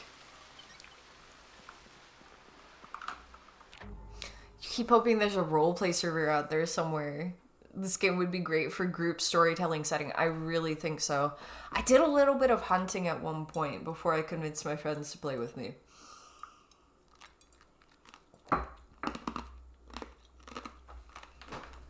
It looks like there are, like, role-playing multiplayer servers. But it felt weird for me. Like, I couldn't get that into it without going in there with my friends, I felt like. And then once I played with my friends, I'm happy just playing with my friends, you know? Then we control the server. But still, yeah, like, I didn't know anybody, so I was kind of just a solo survivor. I actually ended up using the map markers that showed me where other people were to avoid them more often than not, just to not be competing for loot and stuff like that.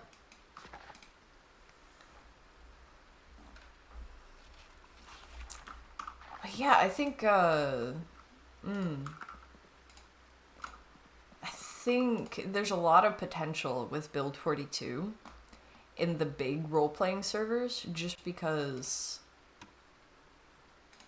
there is that quality of you can build everything from scratch. You just have to put the time in to put everything together.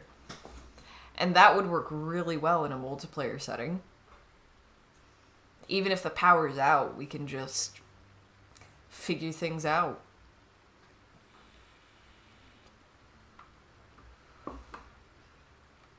Yeah, it really can be daunting to join a random multiplayer server. Especially, there was one that I think it was probably very well thought out, because they started before the zombie apocalypse started. Essentially, they were trying to replicate the beginning of the zombie apocalypse. So they would start, it was a server with no zombies. It was just player characters. And then they'd go from there, and there was a whole, like, timing thing. You had to actually get in at the right time, otherwise, you know, you're at the wrong part of the timeline. But also, you had to submit, like, all of these, like, very detailed character profile and all of this. And it's like, man, that would be great, but I don't know if I want to do all that. You know? I do like the kind of natural storytelling that happens, just playing with friends, though.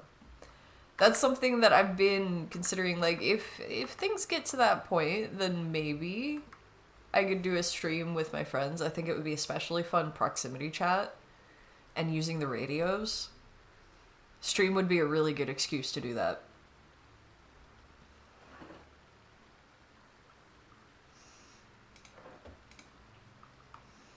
It took me a minute to have a group for it.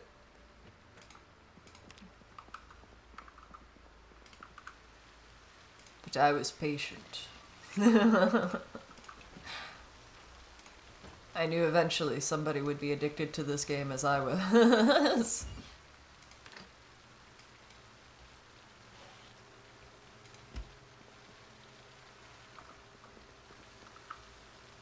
As long as no one throws a Molotov in a closed-in space. Yeah. Yeah. Pranks. My friend group, I don't think we went as far as that, but there have been some hilarious pranks. I think the funniest, we were using the Lifestyle and Hobbies mod for a bit there in Build 41. And it gives you music preferences in combination with other mods. I couldn't use the... I can't use the music mods on stream. But they're really fun for single player or just like with your friends. So sometimes we would end up with characters that had music preferences that we really disagreed with. Really, like, I can't play this character level of music tastes. So they would end up, we would either explain it like, in one case it was a fishing trip, we were all away on a fishing trip, and the guy's like, you guys have to kill me, I have to reset. So we kind of role-played it out, like, one of us taking the other side, come into this shed where nobody else can see you. Kind of ridiculous, but also the physical comedy because of the way it works in game, where you have to enable PvP, and there's a moment before it happens where you can tell it's about to happen. It leads to some good moments. Man, it's raining so hard that I'm expecting it to be nighttime already. When an executive decision has to be made, exactly.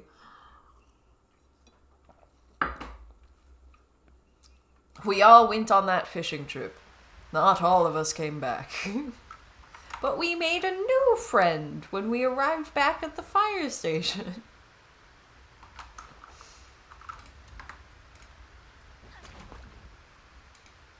Alright, we got like 4 in-game hours before the next show we want to catch is on. I have a weapon, and there are zombies tormenting these sheeps. Leave the sheepies alone. They're my sheepies. I'll probably eat them at some point. Not for zombie eating.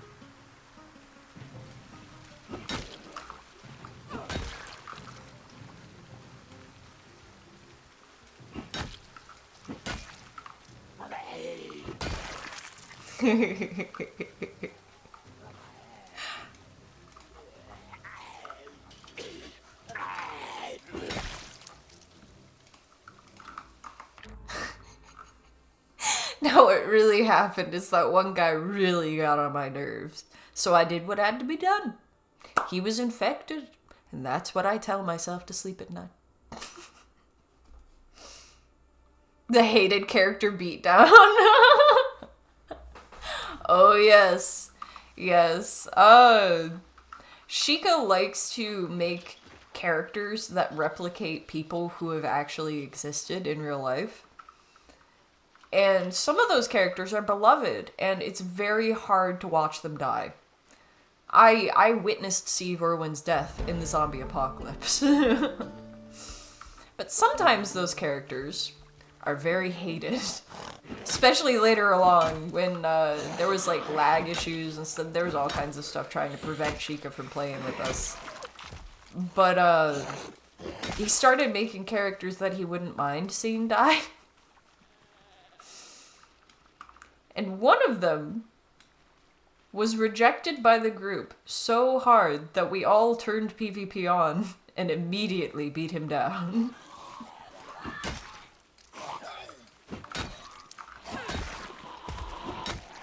We finally got another sprinter. We've seen 3 now. We've gotten 3 sprinters with the 1%.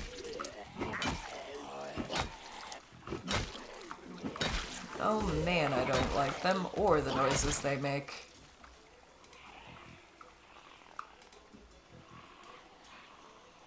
Every zombie story needs a Shane. Yep. You know exactly.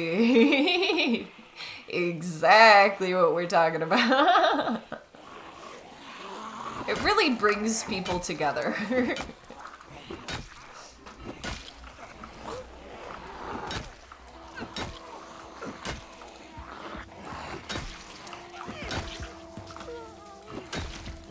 I love that we can bonk them while they're falling down now.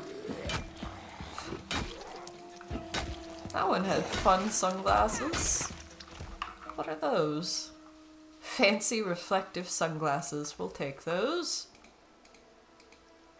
I think I miss proximity inventory the most out of all the mods right now.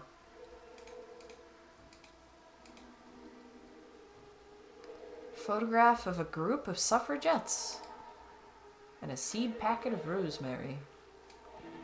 I will take it. Rip. Nothing says survival like bashing in that one guy's head collectively. Everybody agreed that nobody would survive if that guy was alive. There's a lot of zombies there. They know they have the one car I've seen so far that isn't in town.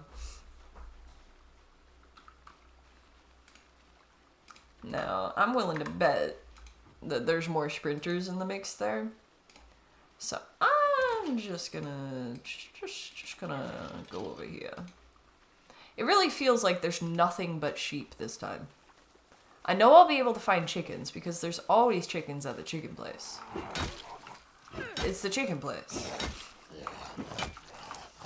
Cows. I'm worried about not being able to get cows. The pigs, it would be a shame to never have bacon again, wouldn't it? But not having milk is even worse.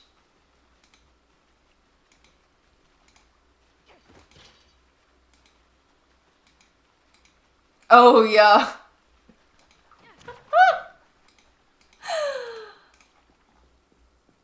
zombie apocalypse swine flu mod. Well, what we did, we had a clogged toilet because we were using the life and living mod. Not the life and living mod, the lifestyle hobbies mod. Life and living is what I'm about to watch. No, there was a toilet that was backing up, and it was really dirty. So in order to mark that that was the filthy toilet, what we did with that guy's corpse is we just put it right on the floor in front of the toilet. Just as a marker, don't go there.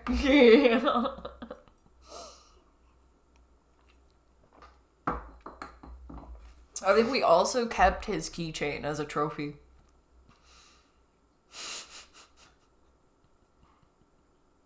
Our character all agreed that we hate that guy.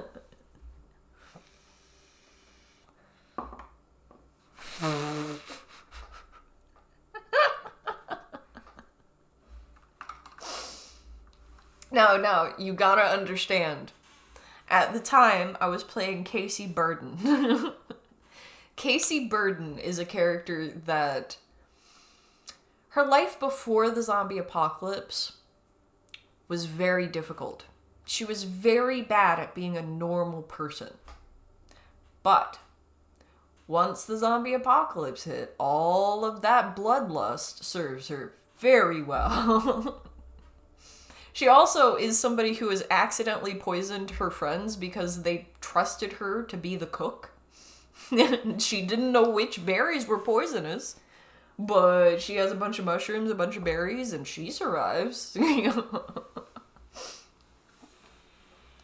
Exactly. She was a complete psychopath. And once the zombie apocalypse hit, she was finally in her natural element. And all of a sudden, she actually can make friends and keep them because she's got some useful skills. She's got something to offer now. Now everybody wants Casey's help. When really, they just wanted to lock Casey up in an insane asylum before. I had a whole bunch of mods on at one point in Build 41.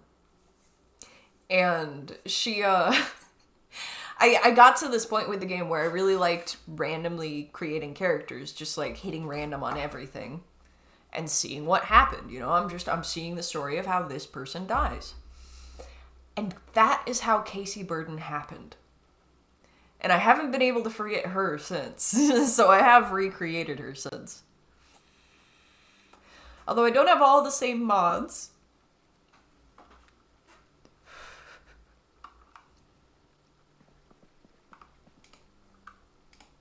Basically, before the zombie apocalypse, unfortunately, Casey Burden was a bit of a drug addict, just to keep things under wraps.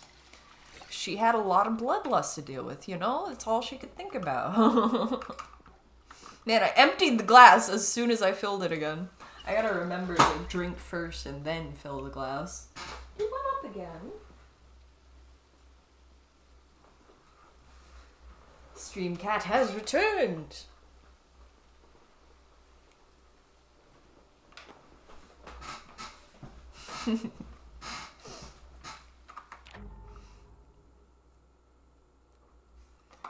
Female Negan with zero conscience. A little bit. A little bit. Sounds like a TVD vamp that just had no emotions on Switch. Yeah.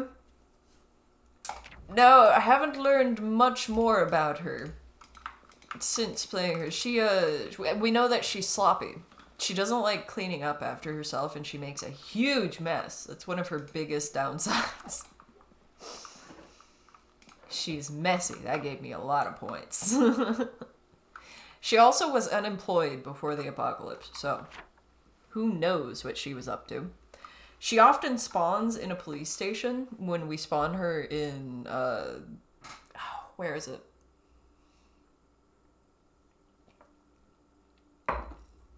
Rosewood. Rosewood Fire Station is where we were. There was a phase where basically every time we would respawn in the police station for some reason. It's like, did they just round up the whole town before the zombie apocalypse happened? I guess we have one book to read. We don't need to go out hunting trouble just yet.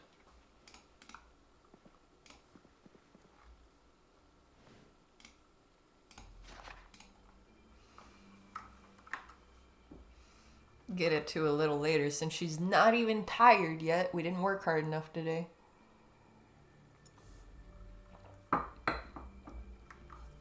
Oh yeah, she does usually hate country music, oddly enough. Her likes kind of fall into random categories, but for some reason she often hates country music.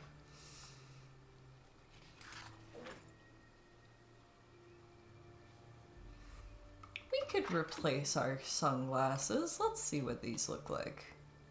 Yeah, we'll wear those for a little while.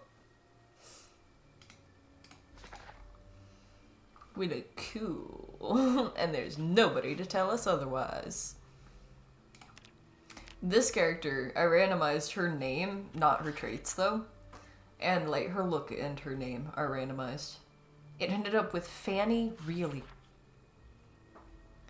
That was the first random character that it showed me, and I'm like, okay, this is who we're playing. It gave me quite a character right off the bat.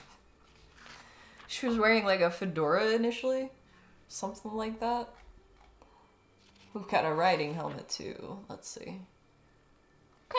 Riding helmet causes a little bit of discomfort now.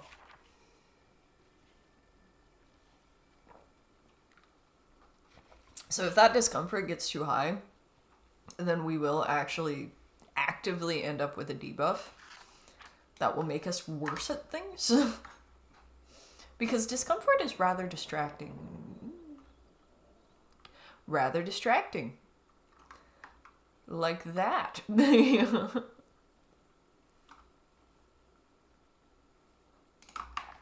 Alright. Think that's late enough. We ended up at like 1:30 in the morning waking up. The last time she wasn't all that tired.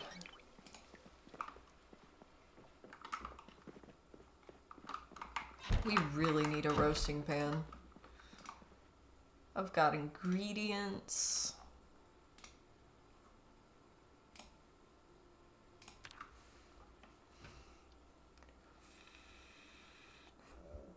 Oh. She had a nightmare because she's hungry. Okay. Let's get you some food.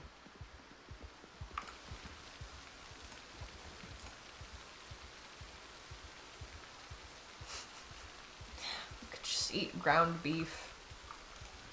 Just cook up some ground beef. Meat snack.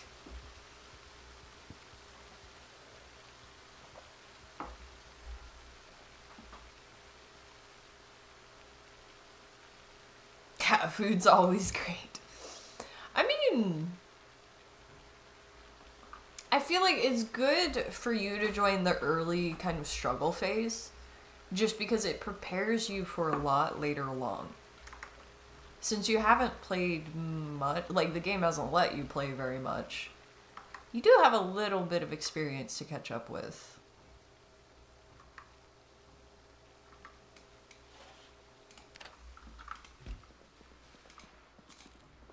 Hum, nom, nom, nom. Now what I was thinking is, since this town,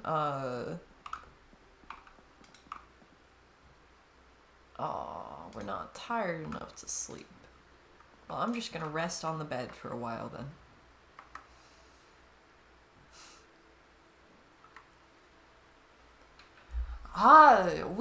We could take over like a whole area, is what I'm thinking. There is a little area where there's a few houses next to each other across from some fields. And I feel like that would be a good area to set up like a neighborhood for everybody. Just take it over. And then we'd all have different houses.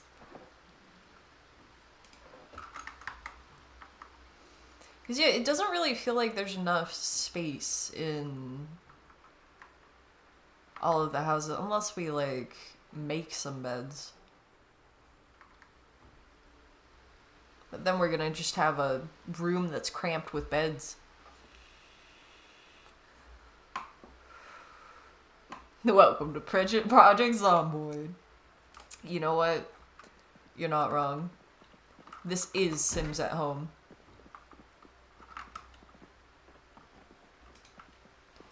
Now, it's funny, it's like, I get the comparison to Sims, just because it is a very good life sim. It has such a different vibe from The Sims, and like, the way it feels to play is so different than The Sims. Exactly, it's the one time that it's better, exactly. Like, this is so much more engaging. I can sit and chill and watch The Sims do their things, and that's often what I like to do, is literally just put them in an environment and see what they choose to do. But especially in the new Sims, most of the time they just choose to use the various entertainment centers that I've set up for them, which is pretty reasonable, but also all of their time on that? Every second of every day just doing that? I spend a lot of time on the computer, but I do more than one thing on it.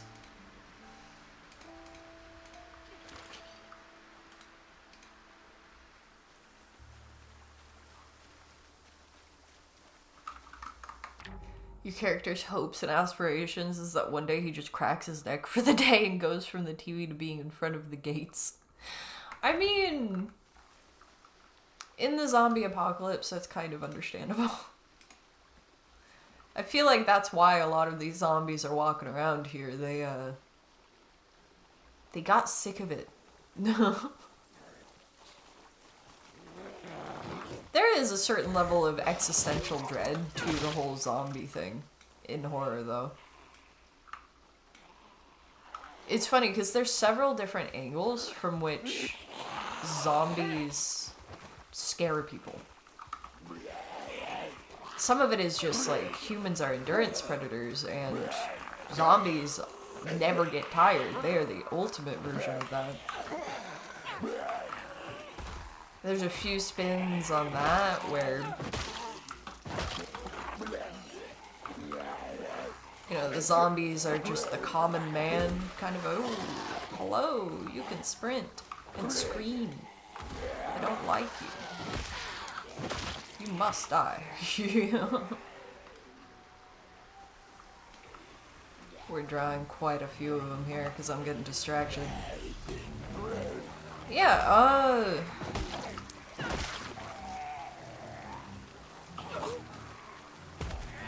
zombies awaken a lot of different fears in people. All at once.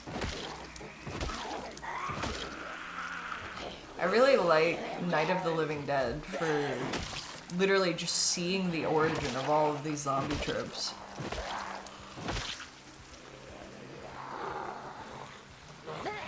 Well, there's a lot of you now. And I still don't have a weapon. I really want to be fighting like 3 of them up close at once at max. Especially in these conditions. My character is not comfortable. See, like, even just being a little cold in the rain makes the helmet kind of unbearable for them.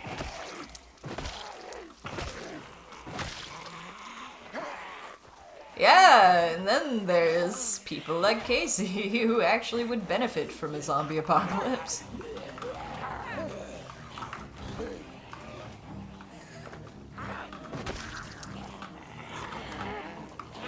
And I think zombie apocalypse in that kind of setting is different even. This is more than I'd like to be fighting right now.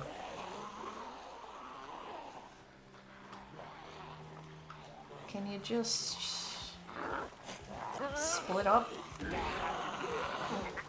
Come on, Scooby Gang.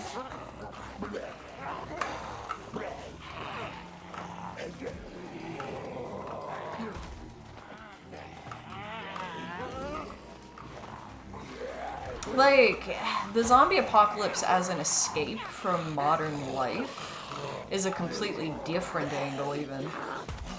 Because the zombie apocalypse, in some ways, represents the problems of daily life. Alright, I'm just gonna bait them across this field. I'm getting tired.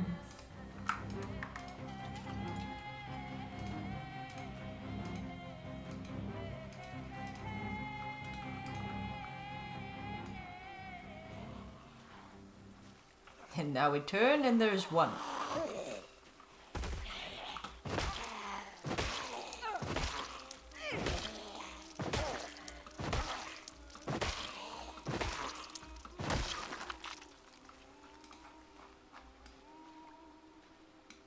I think some of that, like the idea that an apocalypse is actually refreshing, comes from just... In some ways it almost seems simpler. And isn't that funny? Because you gotta really... Looking at Zomboid, it's pretty complicated. You got a lot of stuff you gotta do just to survive, let alone have a decent quality of life. But it's also rather straightforward, isn't it?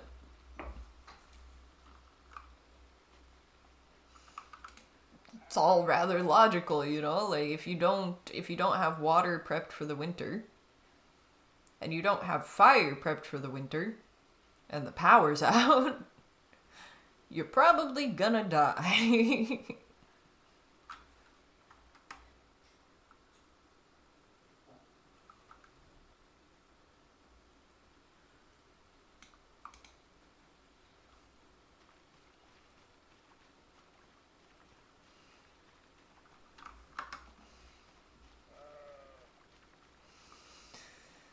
Alright, I'm gonna use the iron pipe.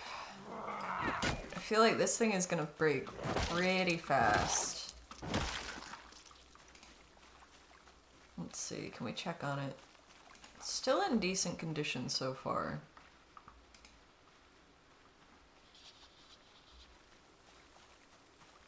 Looks like the horde's joined.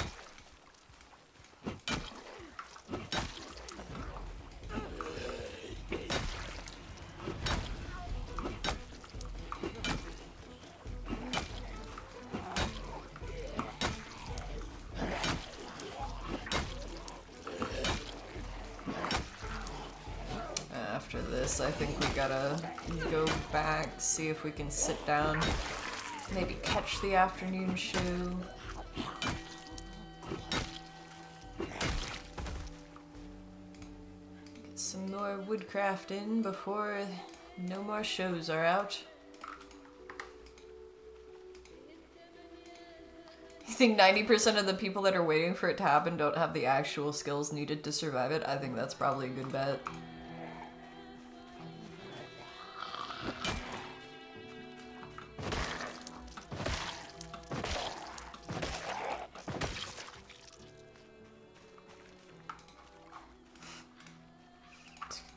Fun long sleeve shirt, but entirely ripped up. Alright, we've got about an hour to figure things out, get some food.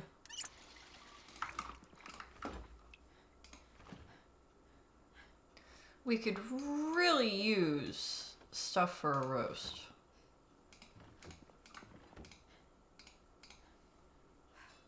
It's just the roasting pan we're missing.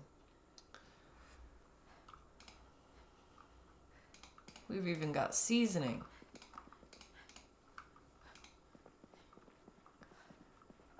I think I want to see if I can get some food from one of the houses above us. That'll be the goal for the day. If we don't by the end of it, then we'll just use some of the stuff we have. Eat the ingredients rather than the full thing, but...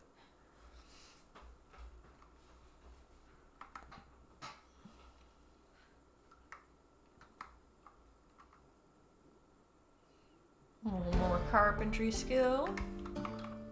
And by default in build 42, it limits how much XP you can get from watching the shows and stuff like that.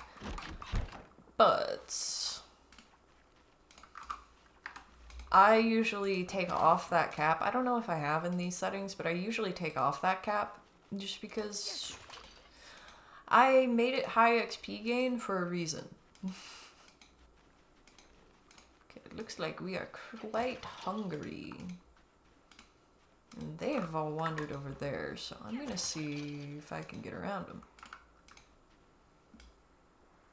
Well, 2 of them noticed. That's fine. We can deal with them. Oh, there's a lamb there.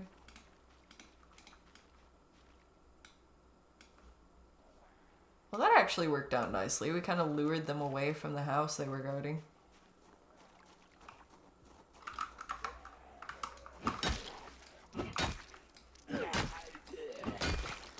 We're already pretty sleepy. We're drowsy. So I don't really want to fight all that much. But we at least have a weapon to work with. There's more in the house. They're finding me. Okay, let's fight. After 1,000 hours solo, you're allowed to have some perks activated? Yeah. Like, I have already been through the grind. I don't need to do that again and have it take that long.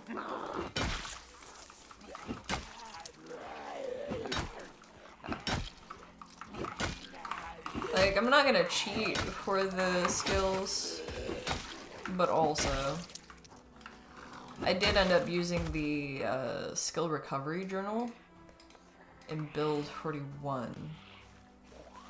Because that mod was very useful, especially in multiplayer. Things could get so crazy.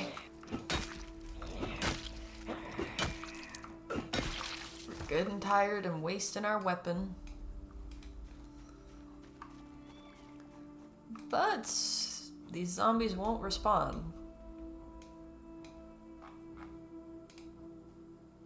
So it'll only be peak day zombies showing up here. Give us a little bit of space with the path we've carved, I suppose. I suppose it's like a path lined with corpses. More flyers. I do like the flyers. It's a good idea. Looks pretty quiet in here. The cook show. I will be taking that. I also don't think I've grabbed a pencil yet, which I gotta remember to keep one on me now. Alright, we got some food.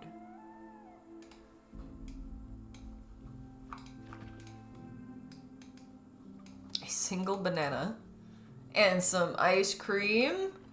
Jackpot.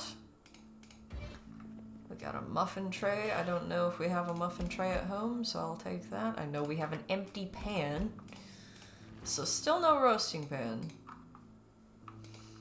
But we're better off than we were. Okay, fine. I'll fight you too. But I'm gonna take my time with it. And I'm gonna take your boots.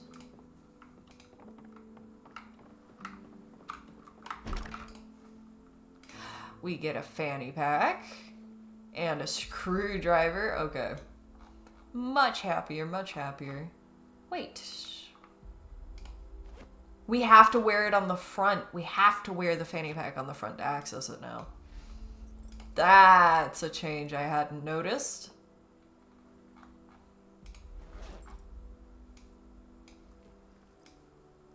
Lots of stuff that I want to stick in there immediately, though. Will this fit? It does. Okay.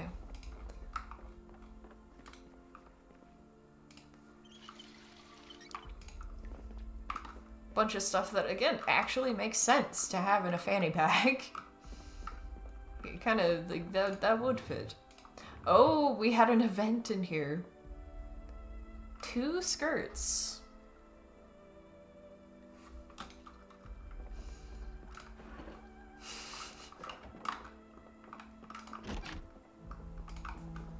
There were 2 naked zombies out there that really chose how they were gonna spend their last moments. We got a hiking bag!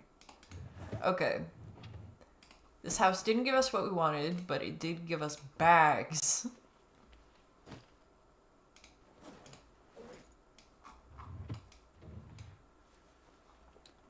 Always gives us what we're not looking for, but still useful. Still useful, at least.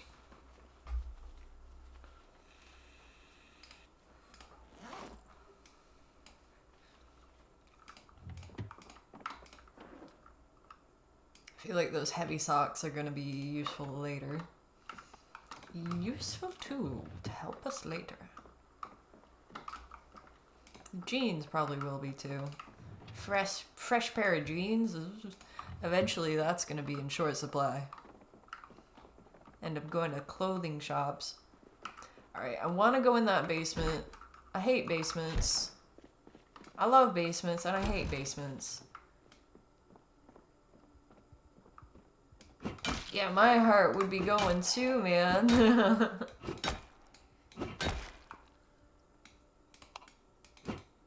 It sounded like a sprinter, too. I don't know what that's a key to, but now I have the key. Okay, this is huge. The carpentry chisel.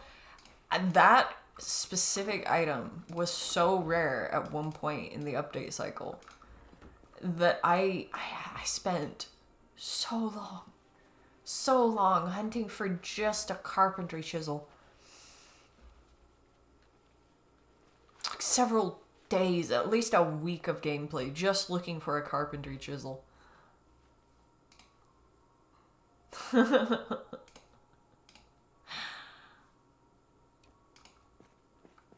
It really does, doesn't it? Like, I went to explain it more, but that explains it all itself, doesn't it?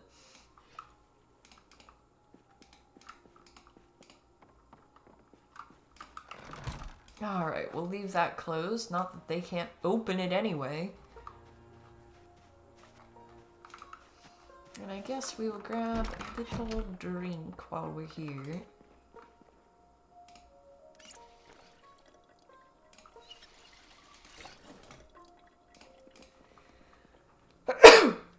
And a snack, since we have just a random banana. Not enough for a fruit salad. Okay, I will fight 2 zombies just to see if I can get into this car. I know we're tired. I know that the weapon is breaking. We need to see if this car is usable. Because we are actually on the way back up towards the gas station right now. Some nice leather gloves. I will take those. Shears. Electric shears and none. And a straw hat. We'll take that. Okay. So, no keys so far. But definitely some useful stuff for later.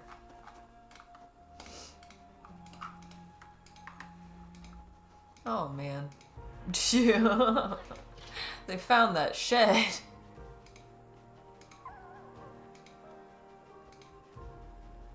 Hammer and screwdriver, yeah. It feels like it takes forever to find a hammer and a screwdriver, and then once you found it, you see them everywhere. I've been finding a lot of screwdrivers ever since I saw my first one, but I have not found any hammer. No hammer, just a smithing hammer, maybe. But I don't think that works the same.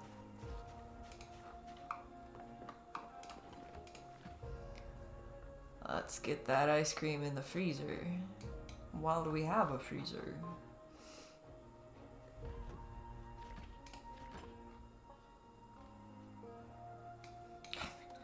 dehydrated meat steak. Let's just keep the food together for now.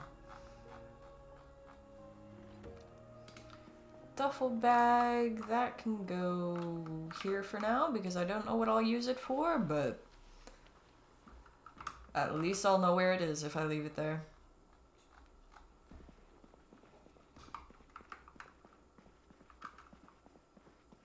We've got a whole bunch of stuff to put away. At least it's the right time for it. Alright, we have an actual skill book again. A little bit of entertainment. Drawing cute critters.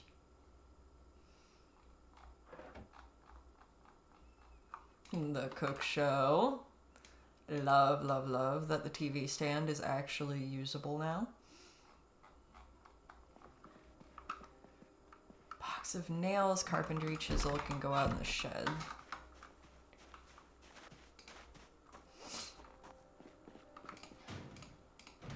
Will I organize it right now? No. No, not this time. Muffin tray. Could have left that. Wood glue can stay here. With the other wood glue, we actually have a full one. That's kind of crazy. You know what? I'm just gonna start stacking things in one. Eventually, organization will happen. But this one will be tools related to the animals. Buckets and shears and all kinds of stuff. Maybe for gardening stuff too, although we've been keeping the gardening in the bigger area.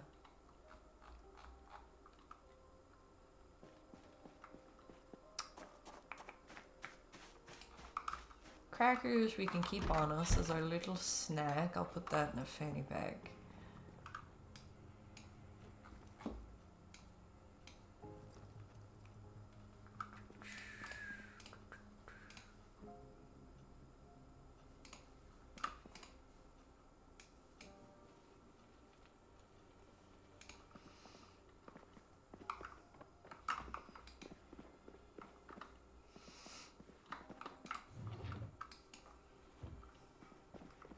Everything has a place. Just have to remember to actually put it there.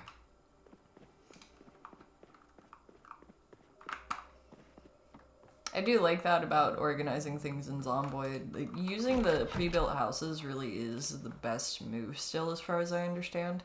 It seems like they did put a lot of effort into making the house building a lot more pleasant. I know Build 41, that was a rough experience.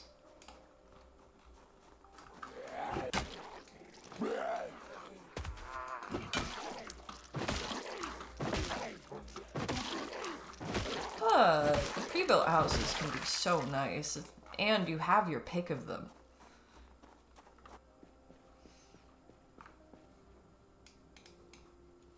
I'm gonna leave this straw hat over here too. Just feels right. The ropes are another thing that will be useful for the animals, because you can actually use the ropes to guide them around now.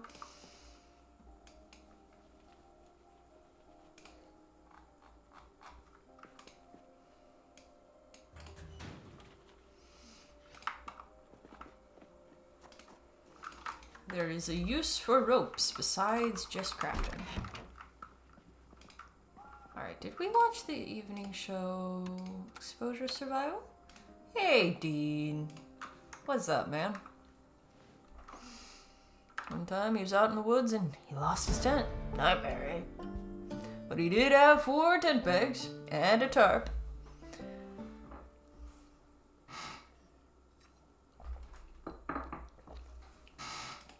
How are our skills doing? There's definitely a few skills that I kind of wanted to skip. It's part of why I went for the wilderness knowledge one. The napping is kind of difficult to level, or it used to be. It feels like it's a little easier now.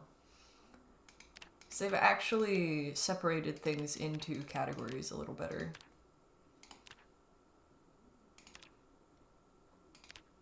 Like, some of the things that are the same action can be done through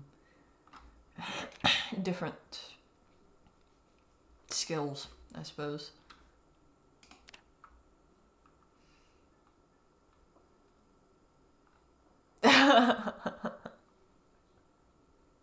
Hoe tape. There are some questionable home videos in this game.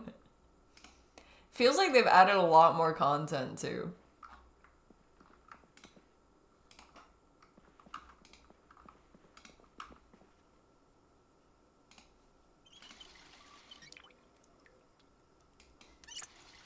Immediately has to fill the glass again. She just went glug. Glug. Yeah.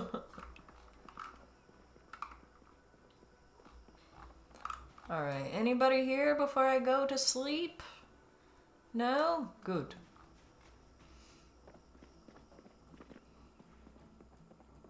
Especially in the first few days. There is so much to do in the first few days. That's part of why I'm looking forward to playing it multiplayer, though. It's kind of like Stardew works, like, you can be really efficient in Stardew, but it's shifting into multiplayer feels so different because so much more is getting done on each day.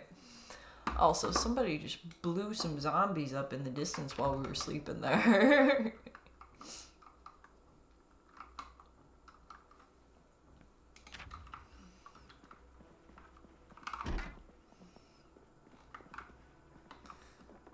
Yeah, I feel like we're achieving the goal of, like, getting started.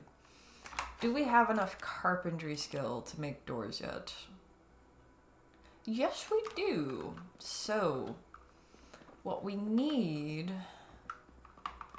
Technically, we have a wood saw. We could keep an eye out for just logs laying around. But our best bet is probably gonna be finding an axe or making an axe at some point. The axes we make at first are gonna be pretty crappy. Looks like there are some logs around in this area. There's also some zombies out today.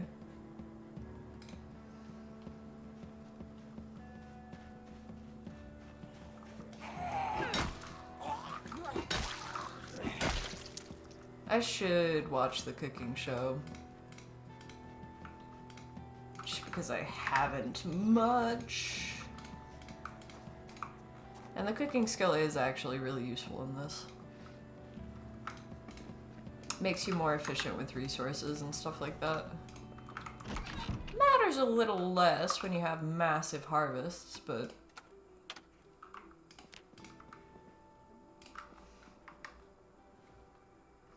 As you go along in Zomboid, you get better at being lazy because you're more efficient.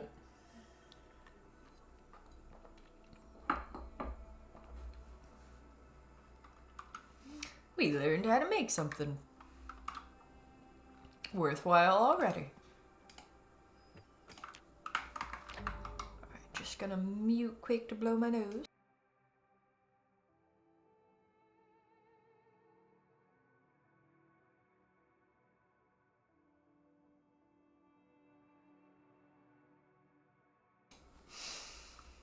Okay.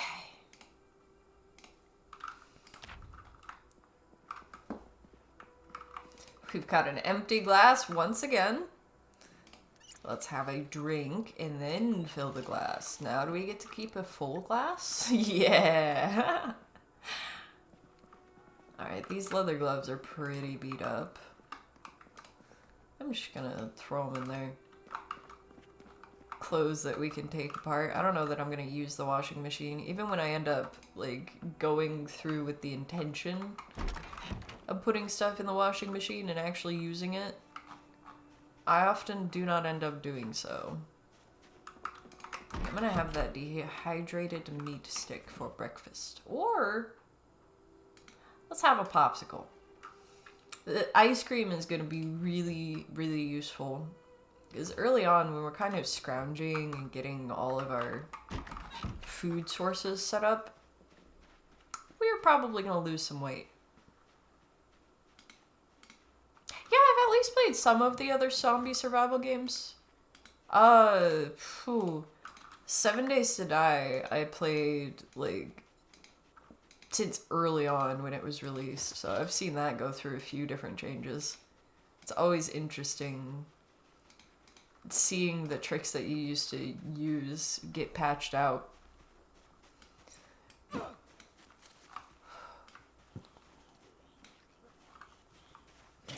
What else?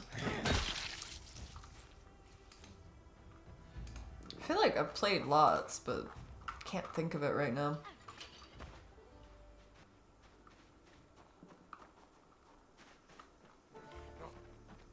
I could swear there's a whole bunch of you here before. Where did you all wander off to? There is one of you in there.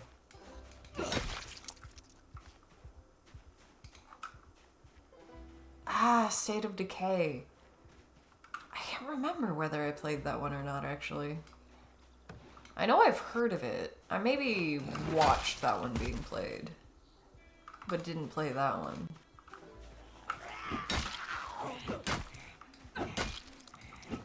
There's another one that feels like Zomboid Light Fair. Okay, nobody else in there.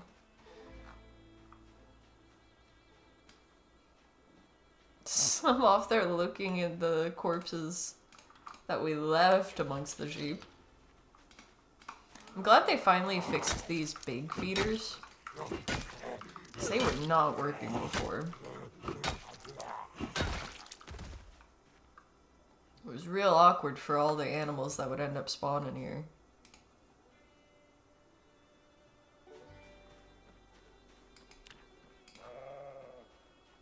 Hey, buddy. Just gonna pat this guy on the head. Those are not udders. That's a guy. It's like a serial killer that doesn't have to hide the bodies, just went for a walk. A very enthusiastic walk.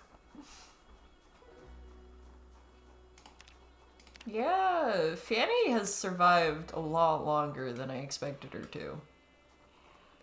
We even get to check if this car is working.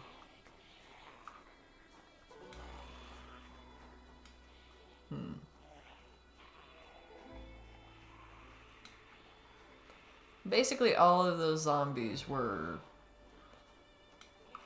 within the same perceptual range. Like, y'all saw me at the same time, really. Well, I've got, like, half a weapon left.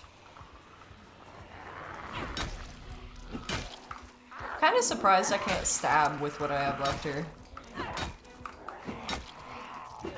Feels like a tool you'd try to stab with.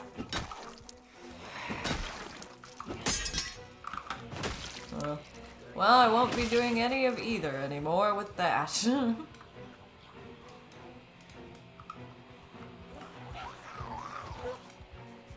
Usually I stash the broken weapons on the zombies so that they'll despawn together.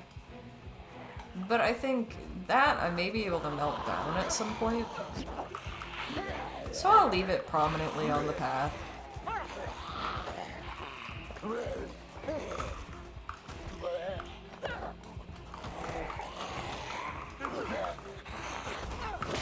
Give me at least one stomp. Come on.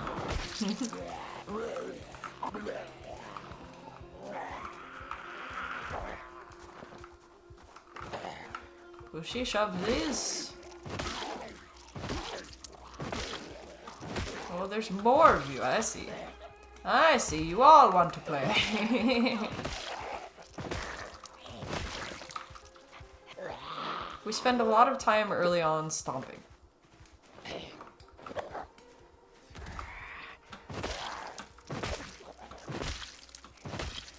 think I'd like to get some spears made eventually, because while they're not as good as they used to be, they're still pretty handy, just because you can keep parts of them kind of rotated out. You just have to keep a few ingredients on you. The rags can be used for multiple things. They make good bandages too.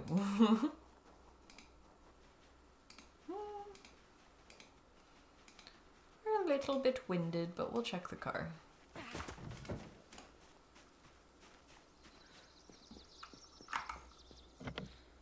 Ah. Have you got the keys?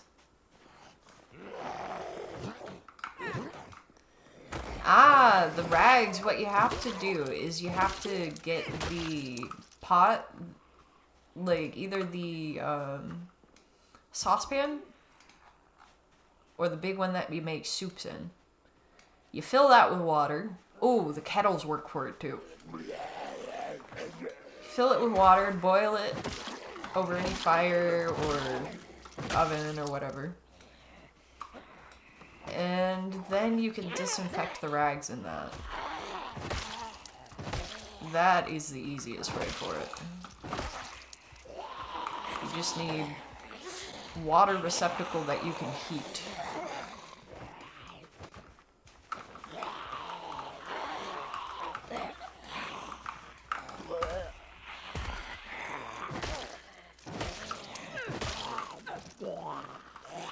Yeah. Yeah, and I think the alcohol and spirits do work now.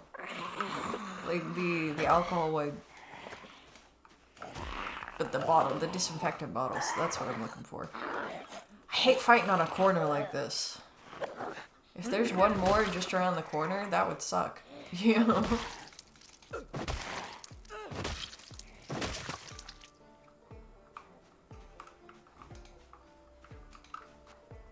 Where's the next one? I hear you. You're in the tree. You're straight up hiding in the bushes. Like, I'll get you. I'm watching. I watched you kill my family. Okay. So none of you have the keys. Wow.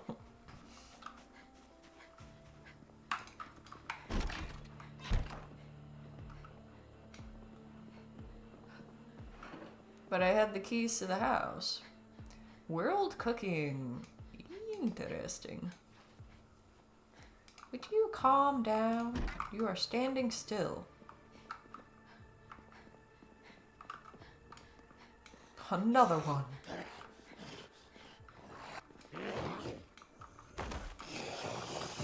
Well, this is gonna be a smelly kitchen.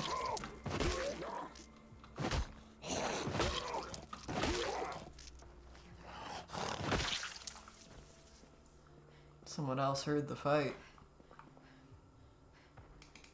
I will be taking that granola bar. Oh, another type of pan. I see, I see. It's gonna make this difficult for me because it's the one thing I'm looking for.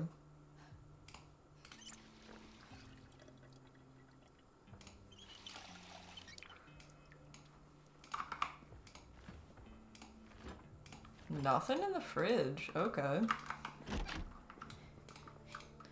Kind of surprising, really. I think I will take a bath towel just because you always gotta know where your towel is.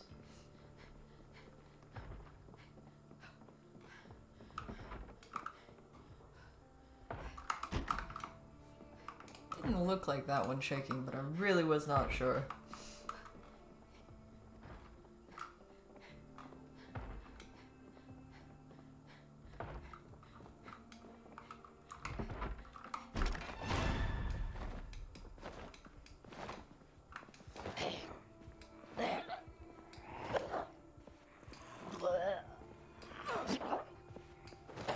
How long are we gonna stand here? Okay. It does seem like walking into them and stuff like that, waiting for a weird time in their animation, does help with throwing them off balance.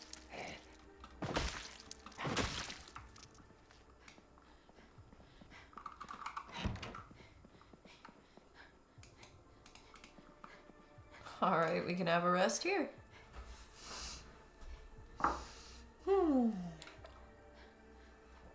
Go ahead and catch your breath.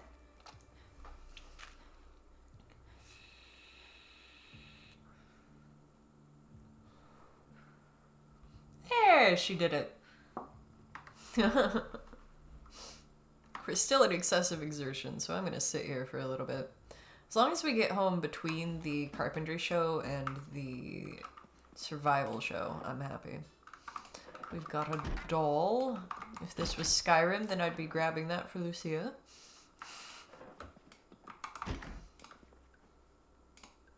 We got bandages, actual bandages now. I'm keeping them in the fanny pack. Minutes from Armageddon, the Cuban Missile Crisis.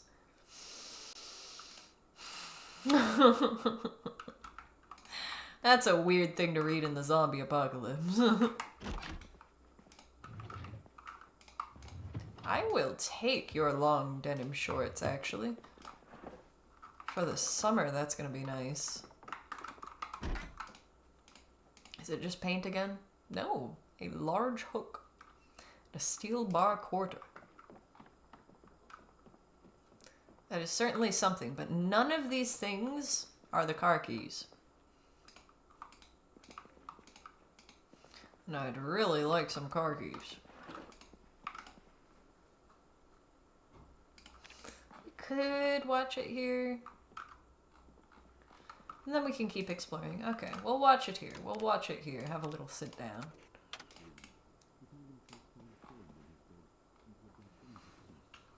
Just sat on the seat next to the TV, like...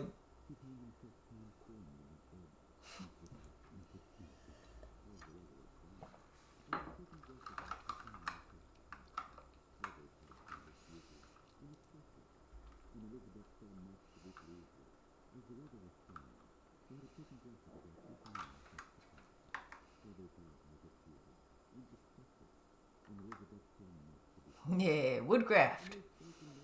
Yeehaw. Goodbye. Do we have a scrap? A snack? A scrap of food? We also have a granola bar. Nice little snack while we're looking for the next place to raid. There's plenty around us. I feel like just going one by one has been working well enough for us, especially without weapons.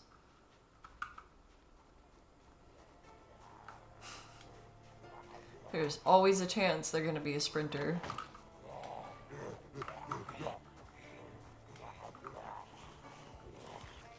I really do like being able to control the exact percentage of sprinters there are. Because even just a 1% chance, even just knowing that there could be a sprinter running at me right now, it changes everything.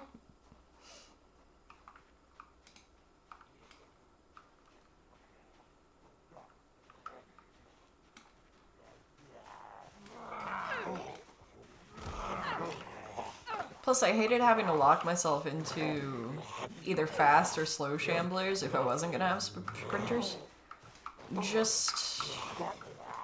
Even just having a random between shambler and fast shambler would have been nice. But being able to control the percentage of sprinters is even better. Especially since they scream different. That's another thing, like the basements. I love it and I hate it. I love it because I hate it. In the case of the sprinters, at least.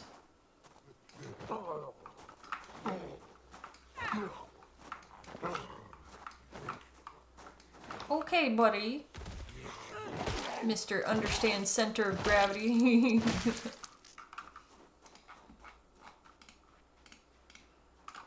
Whoa. Was that a sprinter? Are you a sprinter? How fast you move? Okay, she's just a little speedy. She got long strides.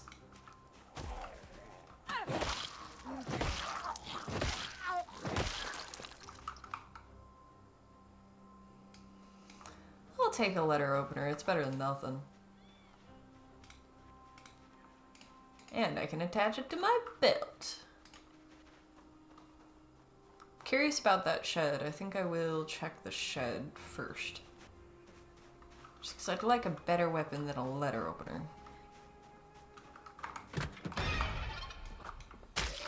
I think I jump scared him.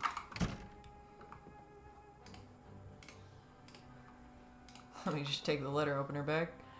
We finally got mechanics 1. We got 2 different kinds of wrenches. Yeah, I think that's gonna be my weapon now. Ratchet wrench we can keep as a tool. We're finding lots of like hooks and sheet metal snips and stuff we don't really need yet. We're not interested in yet. I'm sad I can't loot that corkboard. There's a mod that makes it so stuff like that is lootable that I'm missing a little bit, but fingers crossed the modders catch up real fast, because I know that they've been working on stuff for 42 already.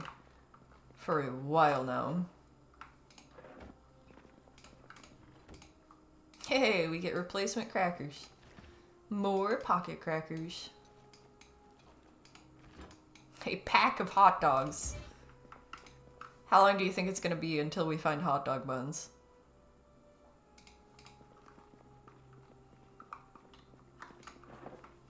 Okay, we already checked that. We're good, we're good.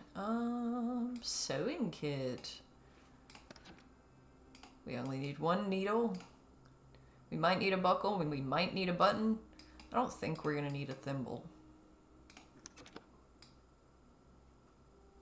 I'm just gonna take the whole thing. It's nice to have the pack.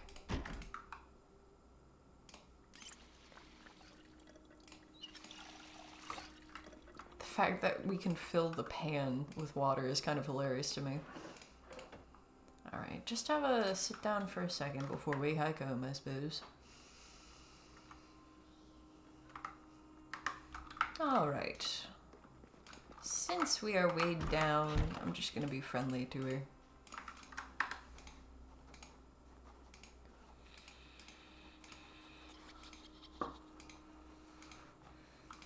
Yeah, of all the sheep we could ever need, this character is gonna end up being a tailor. Make my own sweaters for the winter.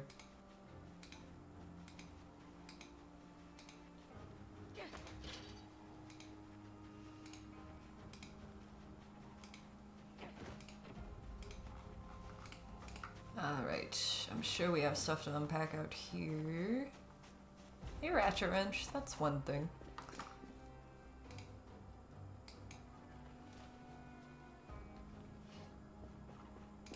The other mechanics books are in there, but I'm gonna leave them there for now just because I do not feel like organizing. Organizing the stuff out of my inventory is enough organizing right now. I will come back to it if I need organizing. We have enough space everywhere right now that it's fun. It's fine. We were carrying the logs on us the whole time, that's why we were so heavy.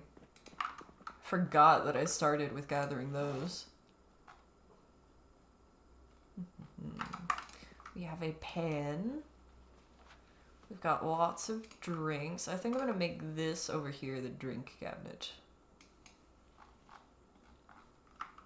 Because they're not useful yet. But there are situations where the sodas and stuff like that are really useful to have. Okay, fine. I'll put dry ingredients in here. Just to keep it organized.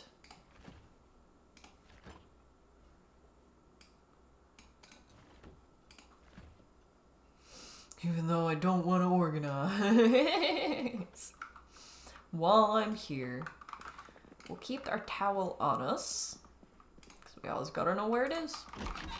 Never know where the adventure's gonna take us. I'm just gonna leave the logs right here. I don't even care if they get rained on. They can have spiders in them. I don't care.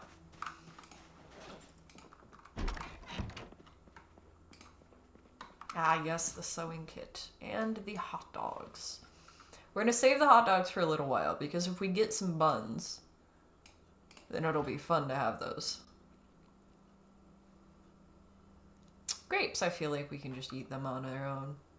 We've gotten a few ingredients for a fruit salad, and we do have a bowl. Yeah, but I'm just content with eating them all one by one so far.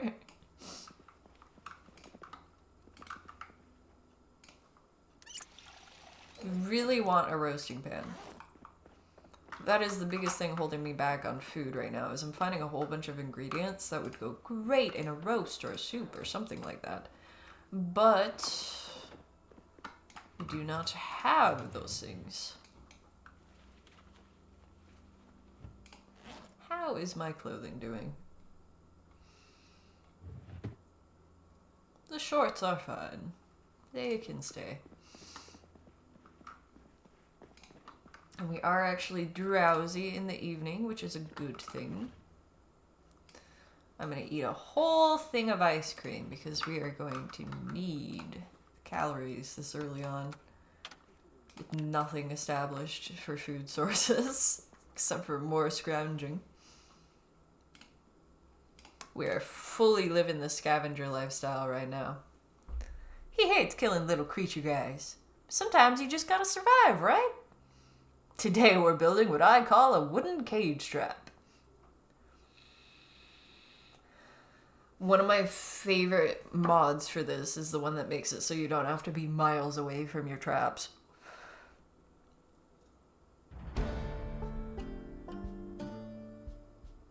I want to make a roast dinner, but it's just me. Yeah, I just really want a roast right now. Doesn't a roast sound good?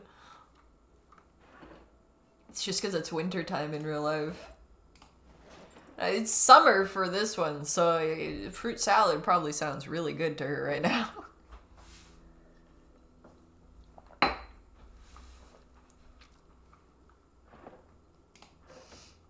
It's more just... I have about a bunch of jarred vegetables and some rodent meat and stuff like that. And I feel like the rodent meat, you kind of have to disguise it with other ingredients rather than just eating it on its own. Sorry, I just walked up to the TV to watch this part. Champion of the last 3 international rally series. Explosions. Stylish enough to be the envy of your neighbors when you drop the kids to school.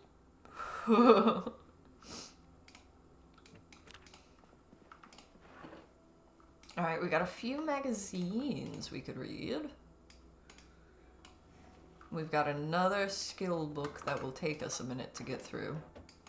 So we got electrical and mechanics so far. That will eventually be very useful to us. I don't remember if I adjusted whether you can get XP from taking things apart, electrical things. Because that's another change that I was kind of iffy on. It's pretty hard to build certain skills without the ability to grind it through deconstructing things. Like carpentry and electrics. In Build 41, those were the 2 where you kind of just run around deconstructing everything you find and you level up eventually. Plus, get some interesting ingredients along the way for whatever you actually wanted to make.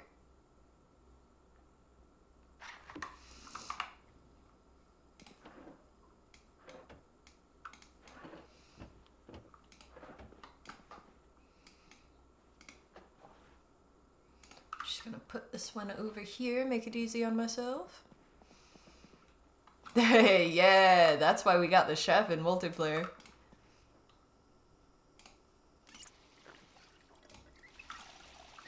It'll be good not having Casey Burden as the chef, less people will get poisoned.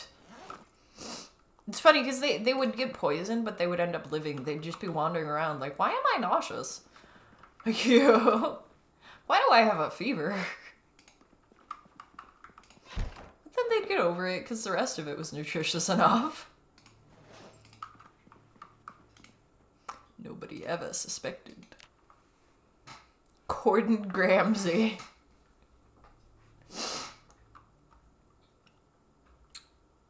Is that what you named your character? I don't think our characters actually saw each other. Otherwise, I probably would have seen that. That's awesome. Cordon. Cordon bleu. Yeah. We're back for a little bit at least. You know what? I think you were onto something. There's a reason that I usually eat before streams. It's not just my character that wants a roast. I want a roast. Look at this. They've got bell peppers, they got broccoli, they got potatoes, they got meats, they got ginger root, they've got garlic and marinara and pepper and things to season with. They've actually got the fixins for something good here. Now let's let the cooking show tell us how to make that.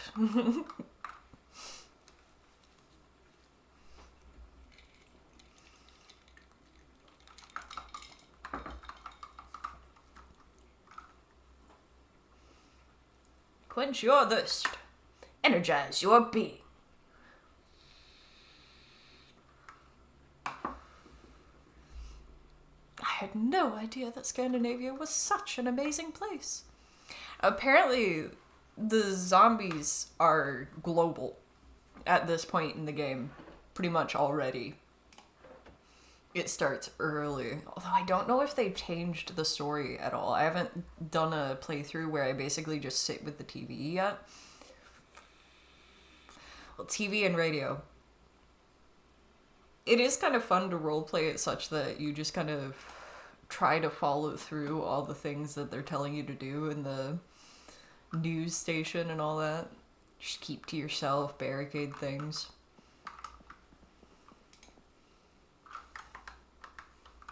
Alright, are we done? Like, if you let the psychological elements actually creep in, it can be very rewarding in this game.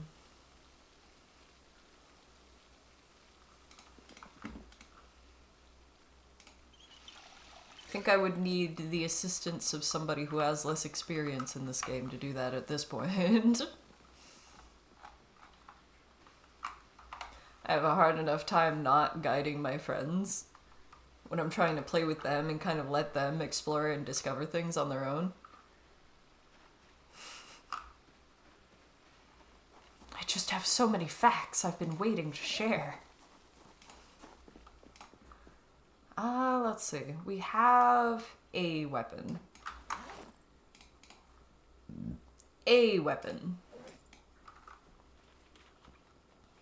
I think when we start building up knives and stuff like that that we can use for, you know, all the stuff that we need to. I don't know. Yeah, the handy knife does wear down. So I don't want to overly use that. Handy knife is extremely useful to have handy. I'm just going to use the walk too.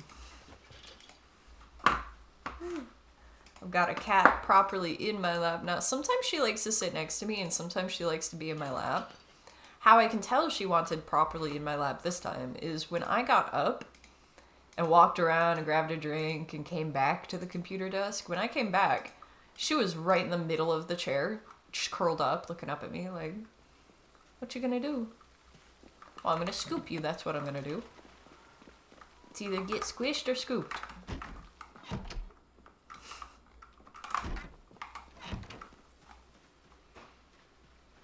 Let's see. I think we explored that one. So we can move on a little closer to the gas station. I don't think we've actually found a gas can yet, and we haven't found a car yet either. But we might find both at the gas station, frankly. I've done it before. There's also a little area just before we cross the bridge that we can check. Sometimes that'll have cars and keys and stuff. They've got a nice parking lot. Oh no, I hear one. Where is it? Where's the sprinter? There you are.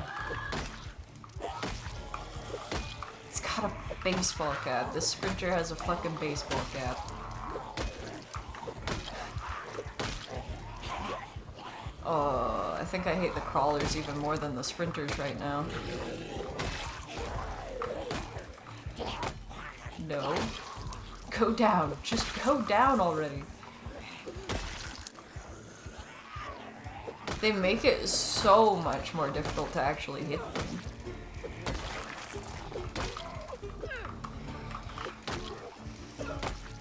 I let go of the right mouse button for a second there. I need to adjust my setup because I'm a little further away than I was.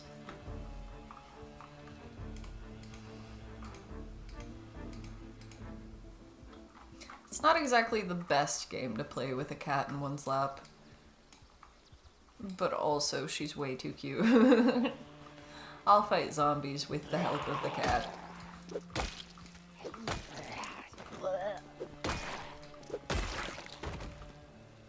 Man, I actually kind of hope they don't add cats and dogs to Zomboid.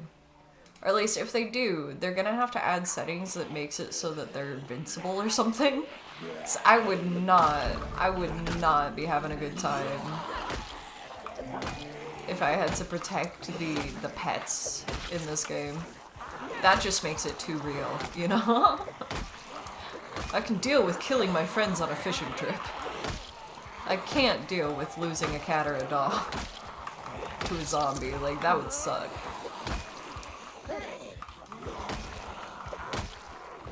Oh, what was it? There was, I think it was in Fallout or something. There was, you could get a dog companion. And I hated it. Because I was always worried about the dog companion.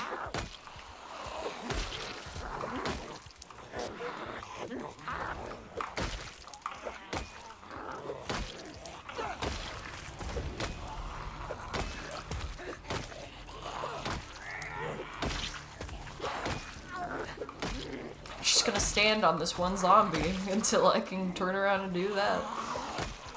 Doing a little dance.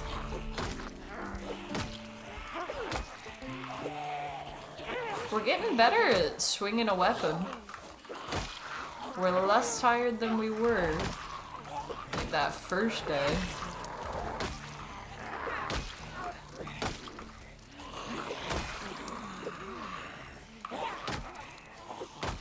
Well, you stand on your buddy then.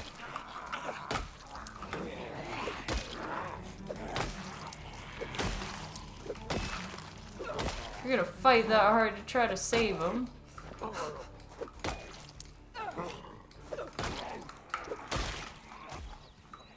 Oh, more! Every time I look up, more! I can see the main road, that's why. At least we managed to split those kind of into two herds here. We're out of breath, so being able to sit down for a second would be nice. It looks like there's a few we'll have to fight before then.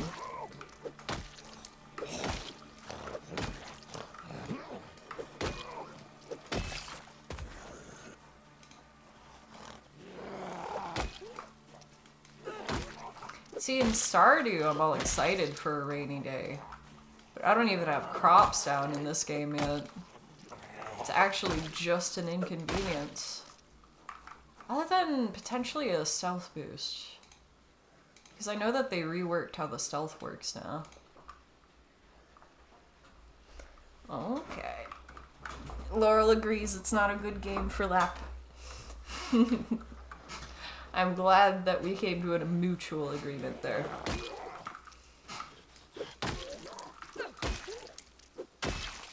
Alright, see, now we're quite tired. I do want these keys, though. Eventually I'll have to organize them. Today is not that day. And I'm savoring it. Actually, you know what? I love sitting in the cars. Can I sit in the car? No. One of these zombies is gonna have keys. One of these days. I like how I can hear the rain through the open window there. It's the little details.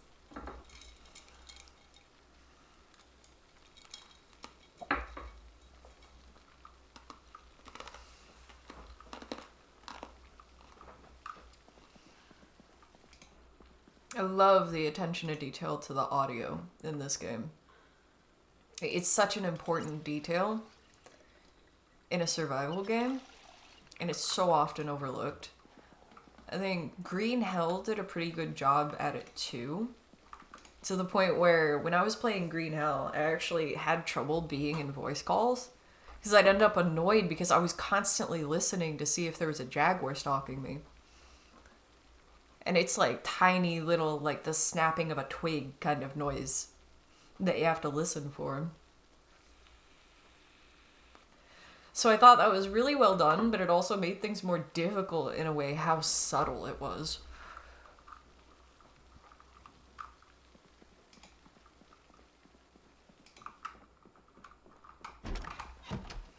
That's one where I don't know if I'd want to play it on stream, because I feel like I'd get annoyed at myself for talking, you know?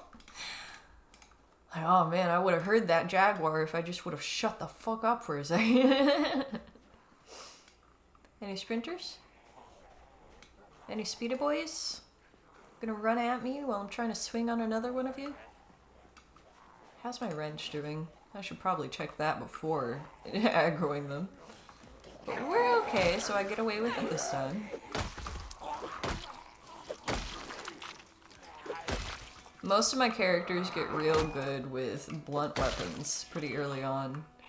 But it feels like everything's a little bit less. Like, the loot options have been tuned down a little bit or something. I am definitely not using the exact same settings as the ones that I have on the multiplayer server. Like, I tried to replicate the zombies just to see if it could be done. You know, like, how manageable is it?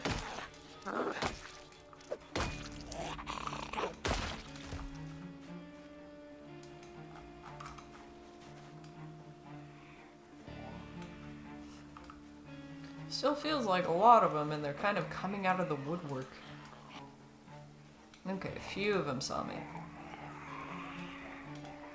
It's very stinky over here. Overwhelming stench.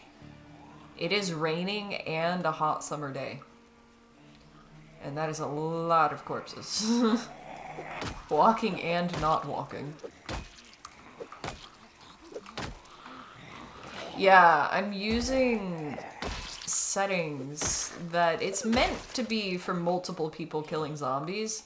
And I like to... Basically, I don't like the idea that the zombies respawn. The peak day thing, I like that, but I don't like... how to put it? I don't like that they kind of just come from nowhere. It's not like they migrate in, they just kind of appear there one day. And that bothers me. Where with the just amping up the peak day multiplier and stuff like that, and then turning respawns off entirely, to me, it's given it a more natural feel. Because in the areas that you haven't visited and you haven't cleared any along the way, there's a whole bunch of zombies. So if you don't get to Louisville until after peak day, it is so many zombies.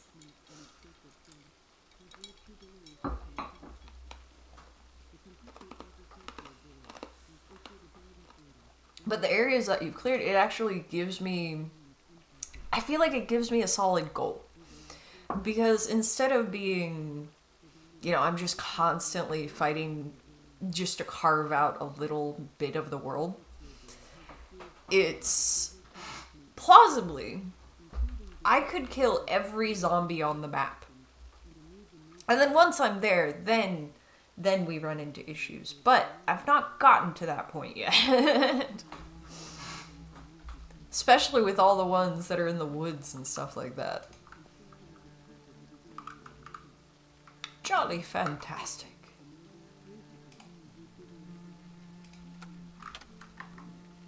Y'all are watching Woodcraft.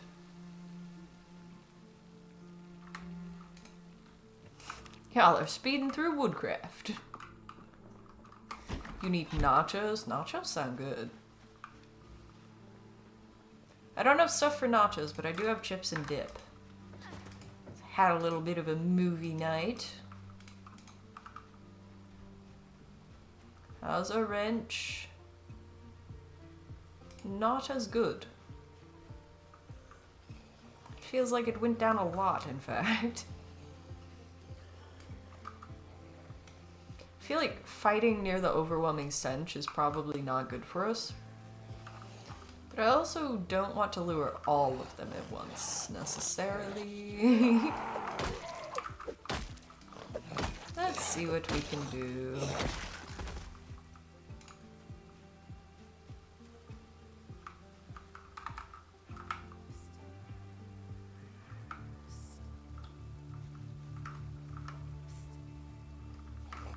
These are a lot of very unaware zombies.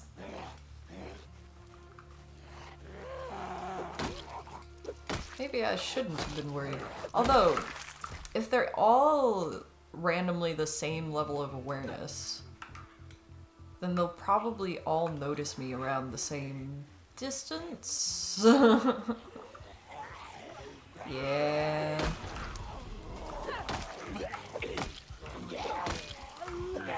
The stupid zombies do things as a group.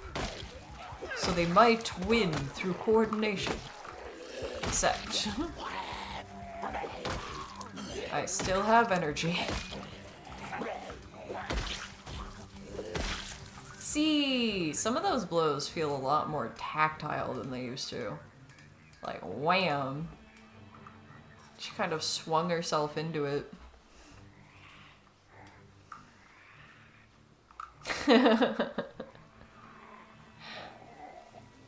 Yeah. It has taken time to get into this kind of rhythm with it, and I still mess up all the time. The greed foils us all. It's always hubris that gets us. Is that a photo? Photograph of miners. Like, with an E. But still, I'm leaving that photograph. That feels strange. So it's very stinky here, and I'm hungry and I'm thirsty. I think it's time to go home. It's time to go home. And this is that field, that void of darkness when it's nighttime. Nice empty field. That goes on forever.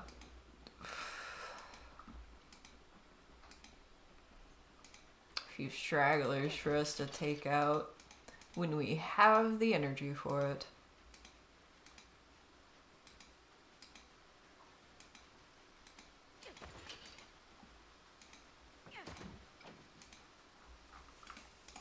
We do have a letter opener still. That's better for individual zombies though, just because we might be able to get the knife assassination animation.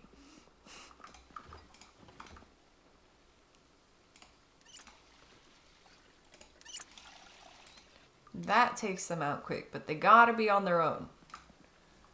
Otherwise, it either doesn't proc, which is actually the good thing. Like, if there's a zombie too close, then you don't want to be stuck in that animation. But sometimes it's a little annoying. Sometimes, let's be real. Just let me do the dumb thing. I can get away with it. I believe in myself.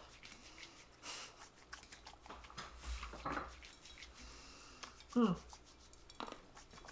yeah. It has to just be the one. Otherwise it won't happen.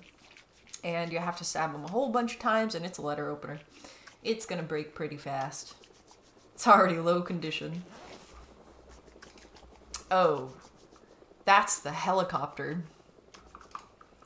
That's the helicopter. I'm grabbing my grapes, I'm grabbing a dehydrated meat stick, and I'm... do we have curtains in here? Oh man, I really wanted to hide out with the TV. I'm gonna hide out up here, just close the curtains. You didn't see me. You didn't see me. Nobody's here. It's a decrepit, broken down house. Of course nobody's here. They were looking in my windows. The creeps. Whoever's in that helicopter, they're as bad as the zombies. In fact, I think they're trying to get me killed.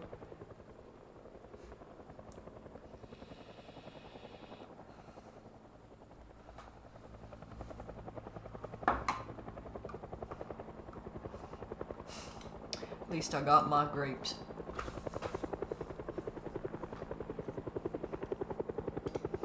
Just listening, like, are there any downstairs? I've got enough broken windows and doors as it is. I'm gonna speed through it a little.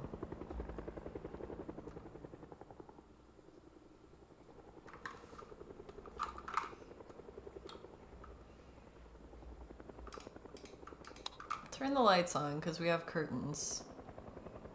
Hopefully that won't tip him off. He's like, I've got you now. I saw that.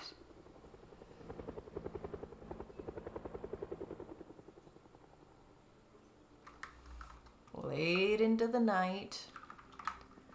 Sounds like they finally gave up.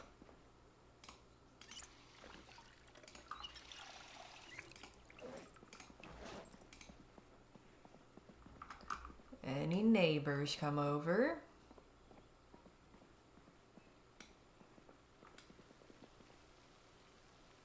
None that I'm hearing. We'll see. We will certainly see soon enough.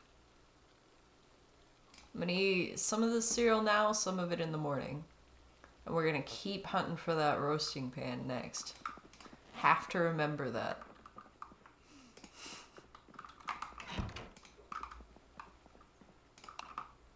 And this character, Lucky Duck, can go right to sleep after eating. No consequences. Some consequences.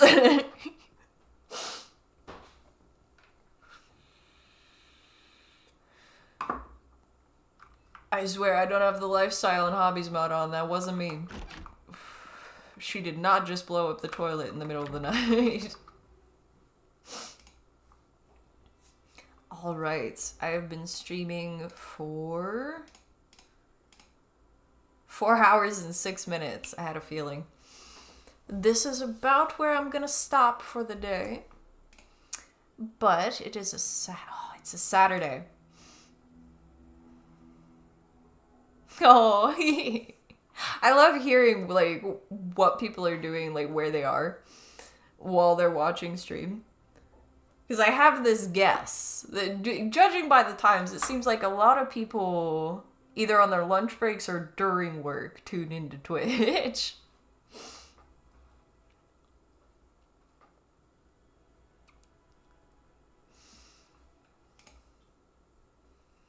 I don't remember. Anyway, this is about where I'm going to end stream. So, thank you all for tuning in. Thank you for making it a lovely stream as usual. It has been so fun. And I hope to see you all again soon.